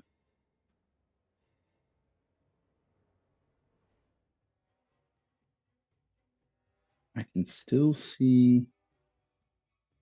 I can. Oh, you know what Sorn's going to do? Sorn's actually going to do something nice for the first time ever. Uh-oh. Because he's been on holiday for so long. Yeah, he drank enough mugs. He's having a great time. That's right. So, Sorn is going to. He's not going to be too nice, but he's going to look at Karu. And he's going to pump a healing word at 2nd level. So that's 7 points of healing. Kill. Back into Karu. And then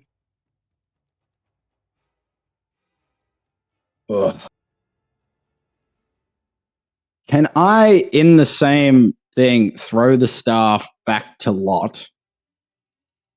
As the staff leaves my hand, I summon my pact weapon. Sure. So I'm going to be like, Lot, throw the staff back, and then summon my scythe. Mhm. And it just sort of like black sand sort of comes out my arm, and it just turns into the big scythe. Nice. And then Sorn is also going to make he's going to move around to here, and then over here, and be in cover for now. And also speak to our wizard friend, and say, "Are you going to assist in this?" Oh, absolutely. This thing must be destroyed. Oh, fantastic! All right, good to know. Well, yeah, get after it. Judging by what you did when I unfroze you, I think you are going to be well suited for combat. And Sorn is going to take cover behind this corner, and I'm going to end my turn. I don't. It's an action to draw my weapon, isn't it? As a pact weapon, I'm not sure. I thought it was just like you can summon yeah, I can just summon it because it is a pact weapon. So I have an action still.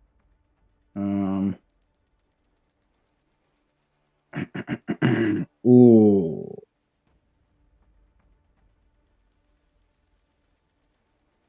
I am not going to jump into cover. As I come around, wait. Would my sea mare scare away the wizard? Because he's not technically an ally yet. Maybe. I don't want to do that. All right. Well, I'm not going to do that. Can I just use my? It's a bonus action to use hex. Can I use my action to hex the Jabberwock as I run around the corner? Sure. All right, sweet. And I'm gonna give it a disadvantage on.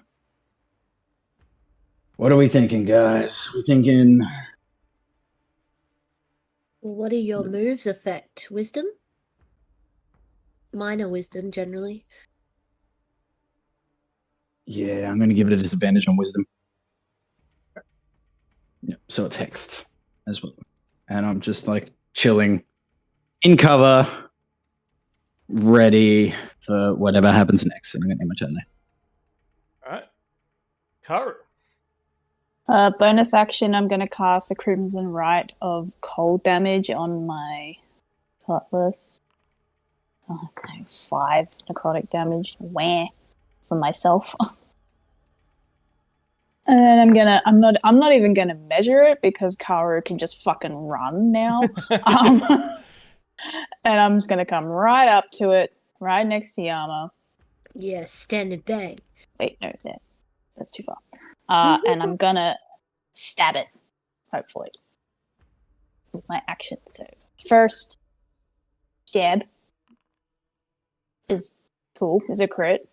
Oh, very nice. So that's 13 slashing damage, and then it hurts to smile. Don't do that. 13 slashing damage and 6 cold damage.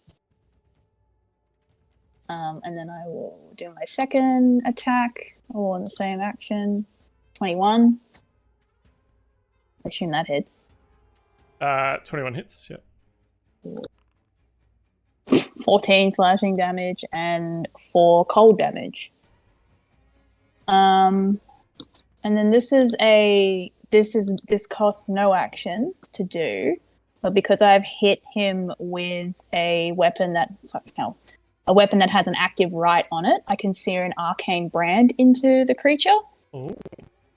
So the brand has the following effects. I always know the direction the creature is as long as it's on the same plane as me, and then each time the branded creature deals damage to myself or another creature that I see within 5 feet, it'll take 3 psychic damage.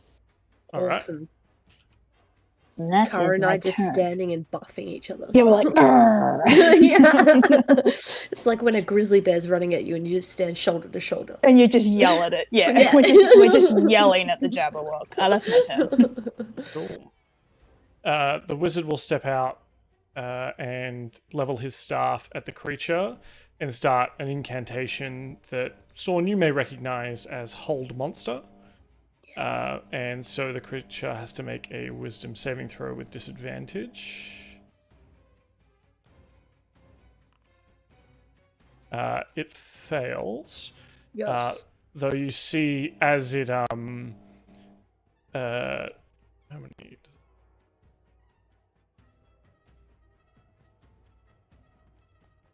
Maybe it's just one. The creature is kind of held in place, making your attacks easier. However, sort of these shadows leech off it and sort of break into smoke. It has burned one of its legendary resistances. Damn. Mm-hmm. Don't have many of them though. Have like 3, maybe. Yeah, I think in the time you fought it before, yeah, well, I'll say like you see, it still has 2 layers of that sort of shadowy protectorate stuff. So you can definitely see that it has sort of a shield of sorts, but that one of those is now gone. Nice memory. Fuck yeah. And the wizard is just gonna be like, well, and kind of step back. Thanks, man. Who's controlling Elkhorn? That was Timmy. Pauly. Yeah, Timmy was. So yeah, don't really know what he has like the running thing. I don't know what he does. I'm sorry. He was able to Yeah, buff- just send him. I reckon we just send him straight at the thing. Just charge the shit out of it. Get it. Or just get him to give a buff to our He should stand on the other side of me. Just like down here. Yeah, like, if you can be within 10 feet of me but 5 feet of Karu, that's yeah. perfect. Yeah. Cool. So he runs in. I think he has to use his whole turn to kind of do so, but he's run in and he's ready to help. Yeah, that's gonna be his whole turn. He's ready next time. It is the Jabberwock's turn. It doesn't love that you've done this nonsense to it, so it is going to make its multi-attack. I think we'll do a rend on each of you, and then a tail attack on Elkhorn here. So first attack on Yama. 27 to hit. Shit! Yep. That's 18 slashing damage. 18. 17 to hit on Karu. Meets beats. That's Oh, 20 slashing damage. Sorry, I'm gonna add 4 AC to Karu as a reaction. As a reaction? Okay. Yeah, What that's why spell I is didn't that? take my attack. That is... Ba-da-ba-ba-da. Something that I know that I Like can Shield of do. Faith or some shit. No, that's a spell. it's a Like a special gift. paladin feature. Gift of the metallic dragon, protective wings. Pew! Ooh. So within 5 feet of me, I can use my reaction to grant a +4 bonus to the target's AC against that attack roll. I can use that 4 times. So you get the shield up to kind of half deflect it off Karu, and so you don't take the damage. The Jabberwock took 3 damage for dealing damage to Yama. 3 psychic This damage. is perfect synergy. Yeah. Is this on every attack or just once per turn? Each time the creature deals damage to you or another creature. Doesn't say within 5 feet. Within Oh, 5 okay. that I can see within 5 gotcha. feet. So it's going to do a tail attack against Elkhorn. It's going to hit for 7. No, it's not going to hit. Elkhorn has an armor class of 18. And let's see here. Cool. So that is the Jabberwock's turn. Yama.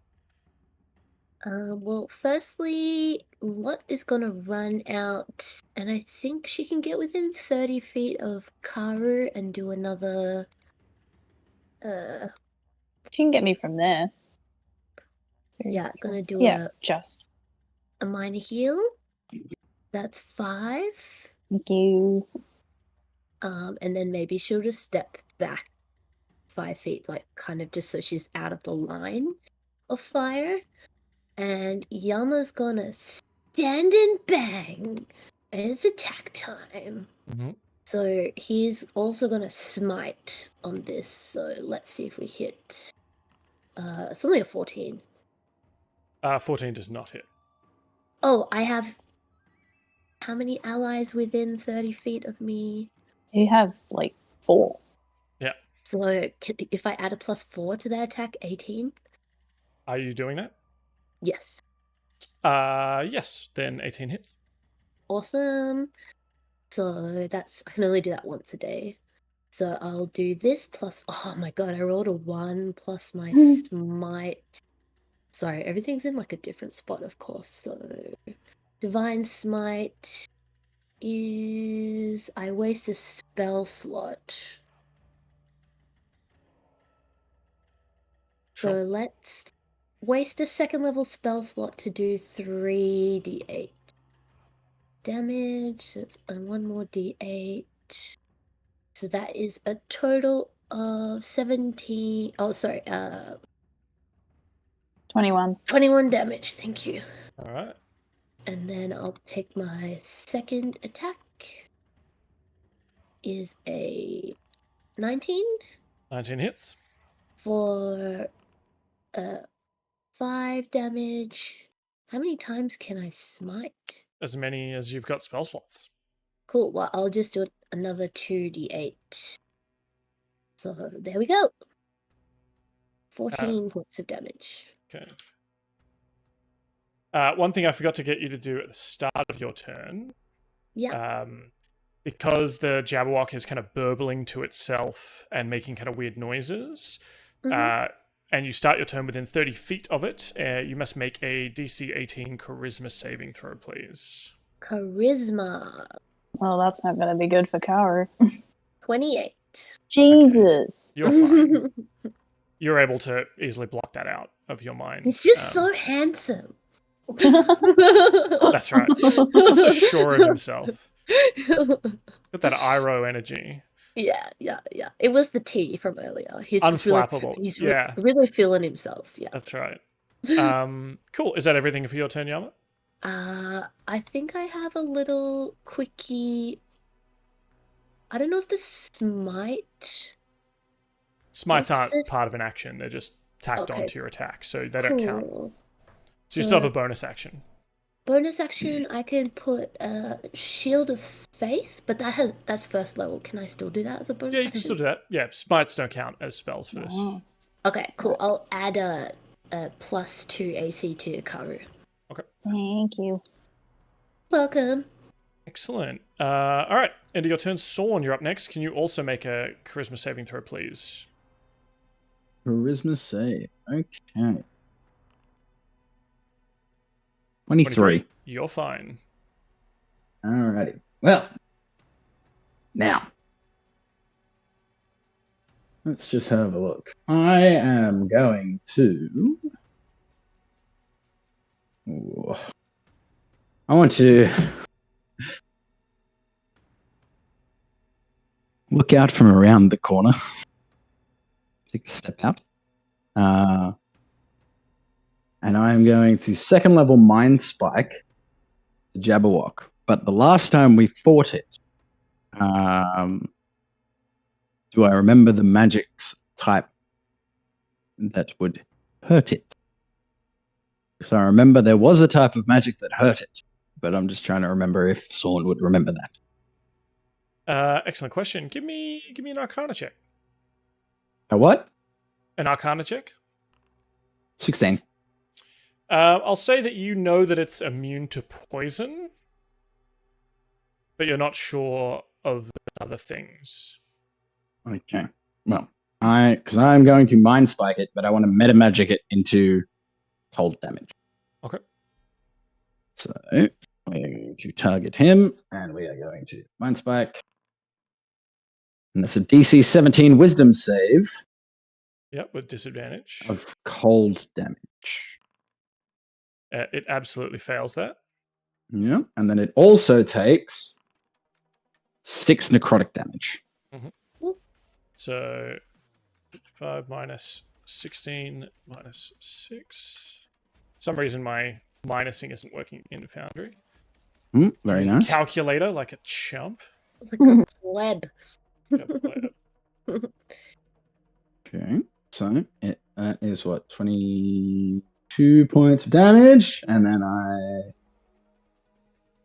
I still can. Is it using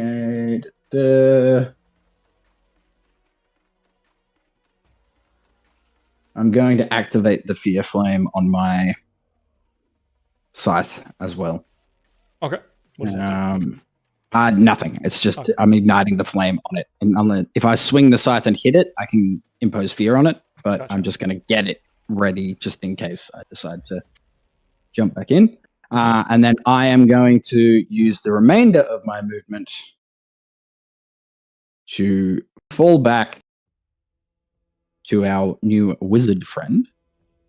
To say, if you see, like, as quickly as possible in the remainder of my turn, this is all within 6 seconds somehow. If you see a giant sea mare pop up, don't be afraid of it. It's mine. That's it. Am I far enough away from this thing? Yes, I am. Okay. Yep. And that's the end of my turn. All right. We're going to jump into Karu's turn in a second, but the Jabberwock is going to use a legendary action to insert itself, and it beats its wings. So I need Karu, Yama, and Elkhorn to make a DC 18 dexterity saving throw, please. You'll get +3. That good. That means I save. Just. I don't. You don't get that +3 as well? No, mine's factored in. Oh. Yeah. Do you want to give one for Elkhorn as well, please? What would his pluses be? I think it should be in there. I think he gets a +2. I think he gets a +5 because of Yama. Okay, I'll roll it. Who has access to a sheet? Oh, you. Oh, Oh, you got a so it 6. does. Alright, so Karu is fine. Yama and Elkhorn are flung back and knocked prone and Oh, take boy. 10 bludgeoning damage. Oh, rough. Does the Jabberwock take damage for damaging your allies here, Karu? Let me check the actual wording. It is an Okay. attack, so... Yeah, I think it is just if they deal sorry. Too many things. Deals damage to you or another creature, so I would assume it'd be 3 for both. Like, so 6 total. Okay, yeah. I'm happy with that. And it's your turn.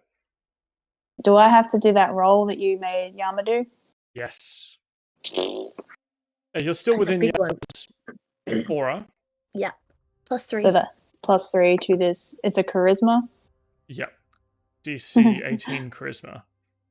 No pressure. Come on, you can do it. Plus You what? got it. Plus Plus 3. 3?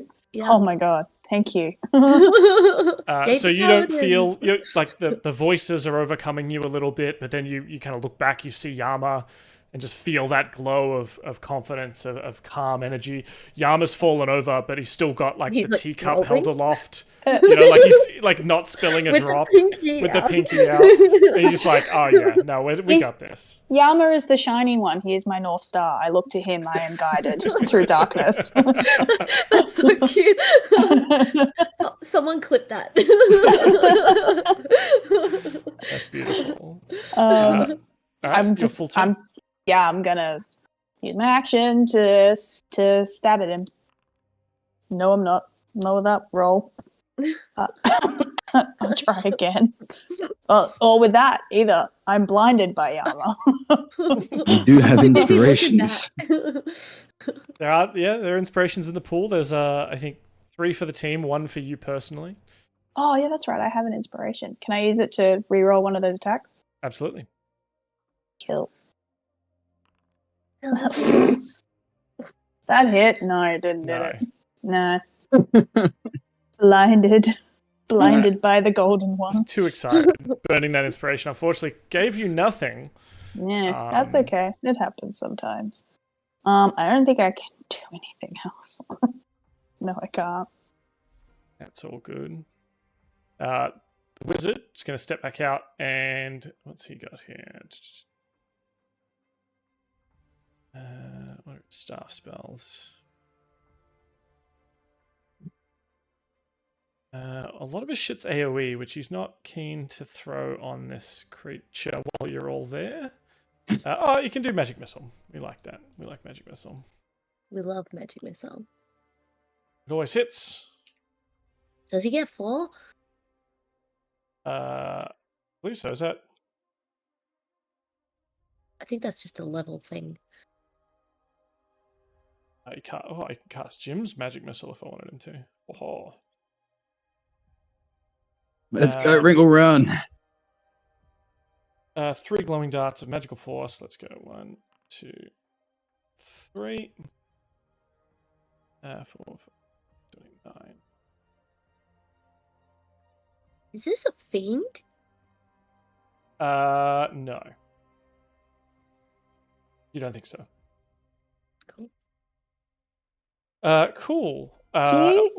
Sorry, Dan. Do you know what it is to wound a creature? Apparently, I did that on my critical hit because of the slasher feat. Isn't there a wound table to roll on? You grievously. When you score a critical hit that deals slashing damage to a creature, you grievously wound it until the start of your next turn. The target has disadvantage on attack rolls. So that probably should have been something I should have known.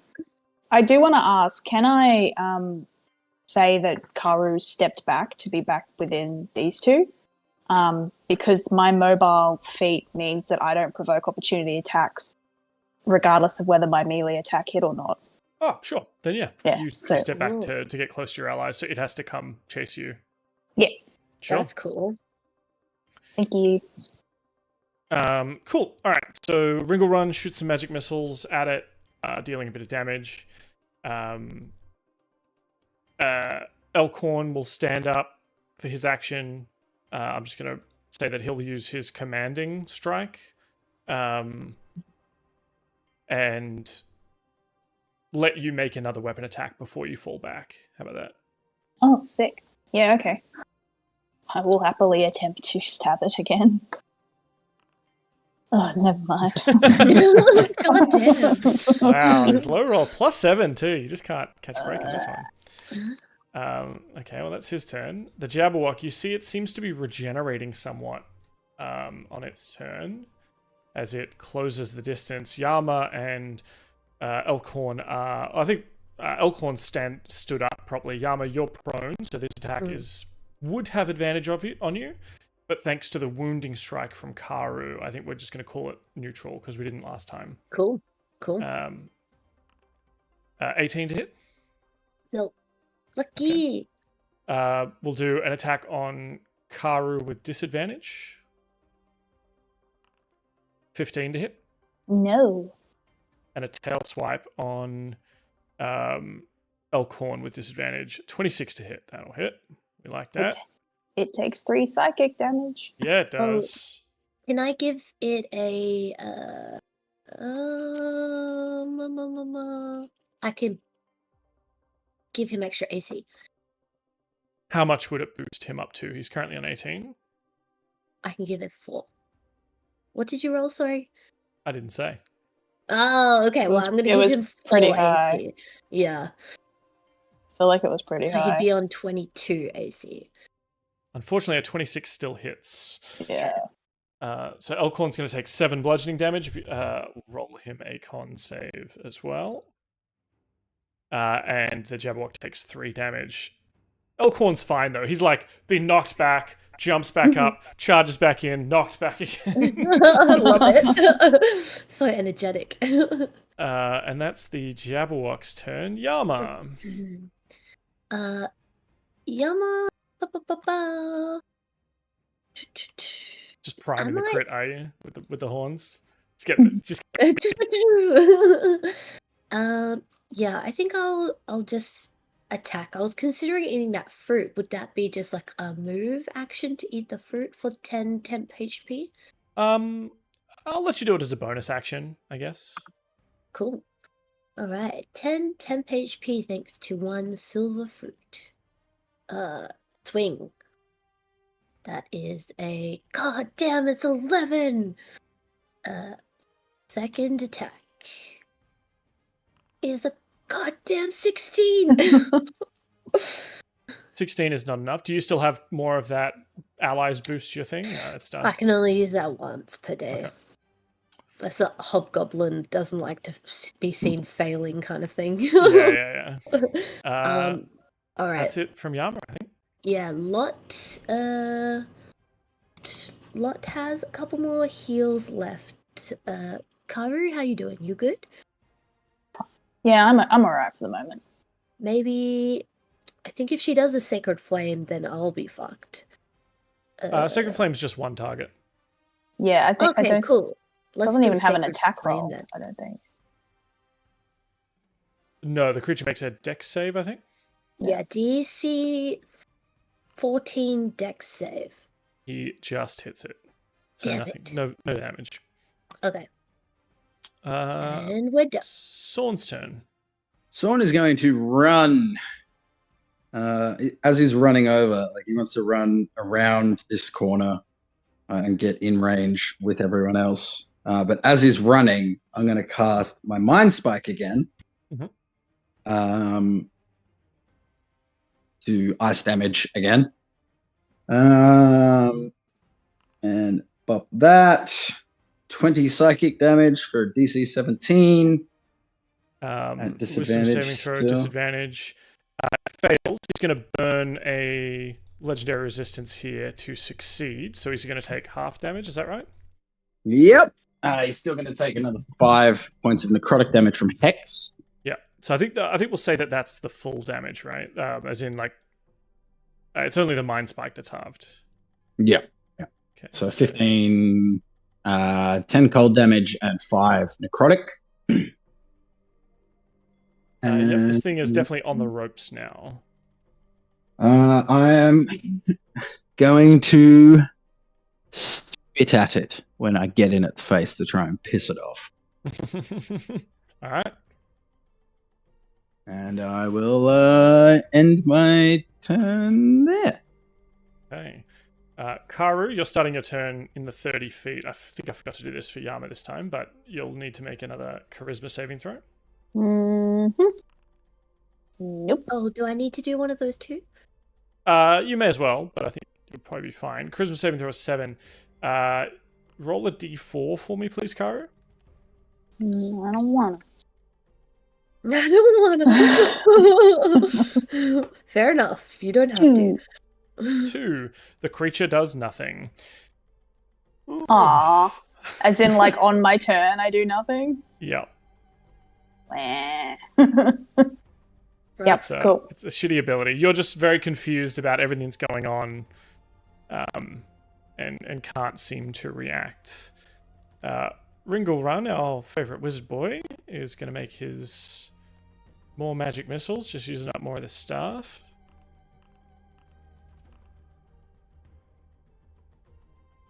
Sorry, Karu, I just cucked your whole turn.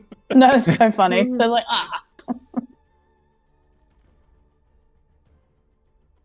So as you're like looking around, going like, what are these things what are these swords in my hands? Like, what the hell's going on here? You just see these bolts of force, pop, pop, pop, pop, and just blow apart the creature, and it just turns into sort of smoke again and starts dissipating. sick. Alright. Well, someone's going to come back around to Ringle Run and be like, well, definitely glad I untime stuck you. Yeah, we have to hurry though. That creature will be back. I should be able to track it because of the brand of castitation or whatever I got. yeah. The mark. Yeah, it's the same with my my Mind Spike. We'll be able to at least keep tabs on where it's at when it comes back. Yeah, I have an hour. Yeah, so you definitely think it's dissipated, and you can feel it's like many, many multiple pieces, very, very slowly reforming. But you think it will take many hours to reform. Just so you know, mine lasts as long as until I brand another creature. Nice. Or until I dismiss it, and I ain't dismissing it because I fucking hate Jabberwocks. Well, I think you would know that then that this creature will probably reform itself in 24 hours. Yeah, cool. We got time. I want to tell everyone, I want to try and take Wriggle Run to my plane really quickly, in a sort of dream state, trance state sort of thing, and see if we could get Zybilna out of the crystal, and see if we can get Zybilna to aid us in fucking up Malev. But we should probably find somewhere safe, I think, to do that instead of the middle of the palace. We have 2 hours left on the giant and the cake. 24 hours on the Jabberwock. Do we search this area before doing that to make it safe, or? There were a bunch of rooms that we weren't able to go in because they were locked because they were heart or lion Now they're rooms. And also we did see a lot of like guest quarters that we kind of went through that's on this sort of side of so we could always go and find one of them. To stay in. That is there were true. some beds. Yeah. Well, Ringle Run will say it like we'll point at the lady in the crown and say, well, she's right there. I mean, whatever you did to free me, can you do it to free her? Oh, that's... I mean, I could do that maybe tomorrow. I had to burn a lot of energy to get you. I appreciate it. And Out of I know the toll it must have taken on you. Oh, yeah. So wait, is that wait. Someone's just like, So Sorn, did you not realize that was your auntie twice removed or whatever? No, because I saw her that is her physical body, but I saw her in my dream plane, stuck in what was essentially an hourglass. So I feel like if I were to free her physical body, her actual being is not attached to the physical body at the moment. Sorn is absolutely talking out his ass right now. He has I was gonna say, yeah. He's just thinking. There's on a his reason feet. why I didn't. There's a reason why I didn't. I There's a feel really like- good reason. Yeah, I feel like both Karu and Yama are just narrowing their eyes. Slow nodding. Like, Sure. yeah. Sorn's just gonna be like look at Ringle Run and be like, I mean, I can try and take the staff to the plane and crack the glass, and then I just need to touch the staff while I go into a trance for a minute. It will come. Can't Ringle Run just I'm not going to disappear. Her? Yeah, why can't Ringle do it? Yeah, he could. Can't he just touch her with the staff and say her name? I'm trying to. I'm just. Sounds That is dirty. true. We You could know try her that. true If we name go and into he a- doesn't. If we go into a dream realm, The staff doesn't come with us, though. It'd be your manifestation in the dream. Everything that I am holding comes with me into my dream realm because it is my realm. I actually Ringle end up. Run be naked? Yeah, didn't think about that. All right, let's just try touching her with the staff here, and I'll just say her true name and try that. We'll give that a go, I guess. Yeah, like, why wouldn't that work? It worked for Ringo Starr. It could work for this chick, yeah.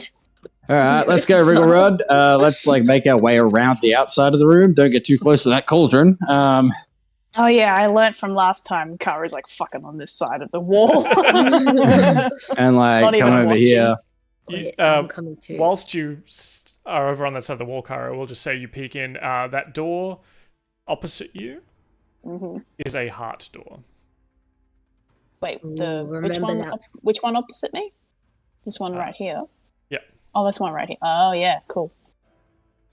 I'm gonna say, Wriggle Run, just touch her with the staff. He reaches forward and touches her with the staff. And I will say, Igwilv the Archmage. Nothing happens. Well, it's worth a shot. Will live with the V on the end.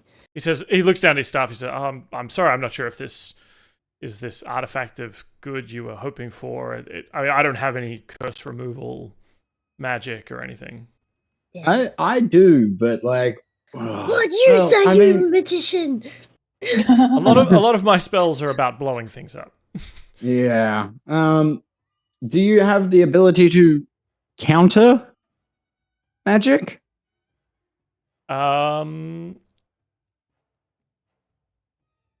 He says, I can dispel magic. Perhaps that could work. Would dispel magic be at... Is dispel magic a 3rd level? It is. I mean, I guess we could try what I did, but I would have to combine my power with yours. We could try that. Give it a go. Do I have anything else that I can pump into this? Because I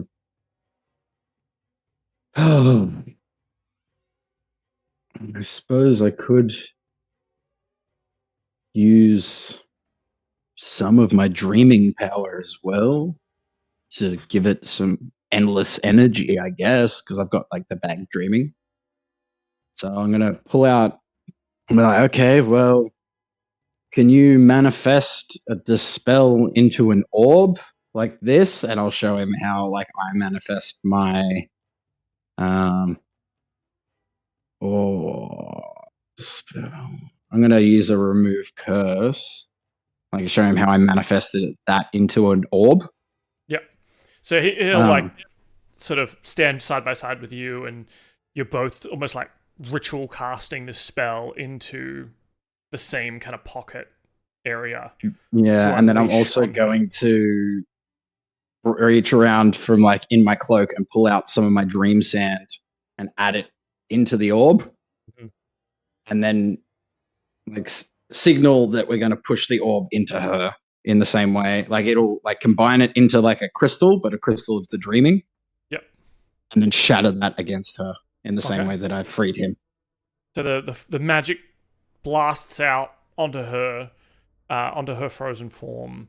There's a bright flash of light, and then nothing. Burn those spell slots. Yeah, they are burnt. You realize... Actually, give me an Arcana check. Arcana 20. Based on that, you felt that power probably was enough. You think Igwilv is not her true name. I'm gonna look, dart my eyes across the room at Thinnings. Be like, this is Igwilv, correct? Yes, this is my mistress. She goes by the name Zybilna. Yeah. Would you say her true... Thinnings says, oh no, but her true name is Igwilv. So if I had have said Zybilna in this realm, that may have worked? With a dirty 20, you know that Zabilna is not her true name. Like, Yeah. there is a true name. Ah, god damn it! And it was mentioned earlier, I believe. It's not Zabilna, but this is obviously the kind of person that uses many fake names because knowing someone's true name can be very powerful. Yes, and this is someone who we read a document saying. Where was the document? Sorn can recall anything that he has read or seen or heard within the last month. Sure. Because he is... The DM can't, though, so you better tell me where you found it. Yes, what do you call it? He has keen mind. Is it Baba Yaga? No. No?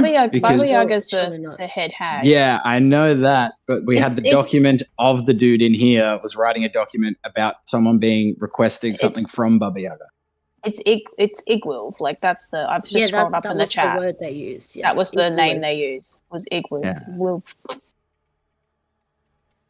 Yeah. Yeah. No, we didn't get a different name. So you think that there is more to this mystery in what this entity's true name is, and you've scratched one off the list, and there's probably a good point for us to call it for tonight. Yeah, especially after I just burnt my last 3rd level spell slot. Fine, we won't encounter anything again for another 24 hours. I have a lot of other spell slots. It's okay. We'll be fine. We'll live. It's okay. Don't worry about it. Yeah. Sorn's a tough boy. Yeah. He can just throw some fire bolts at things. He doesn't need spell slots. He can just take damage. Perhaps the answer to that mystery of Igwilv's true name resides somewhere in the Palace of Heart's Desire. Will our intrepid party of pirates find the true name of Zabilna and free her from this time stasis? Or will they find Malev and crush his schemes directly? Find out next week on the Pirates of Aurora, the Tats and Tarasques. We'll see, hopefully next week. And we'll have a Pauly back. All right, bye-bye.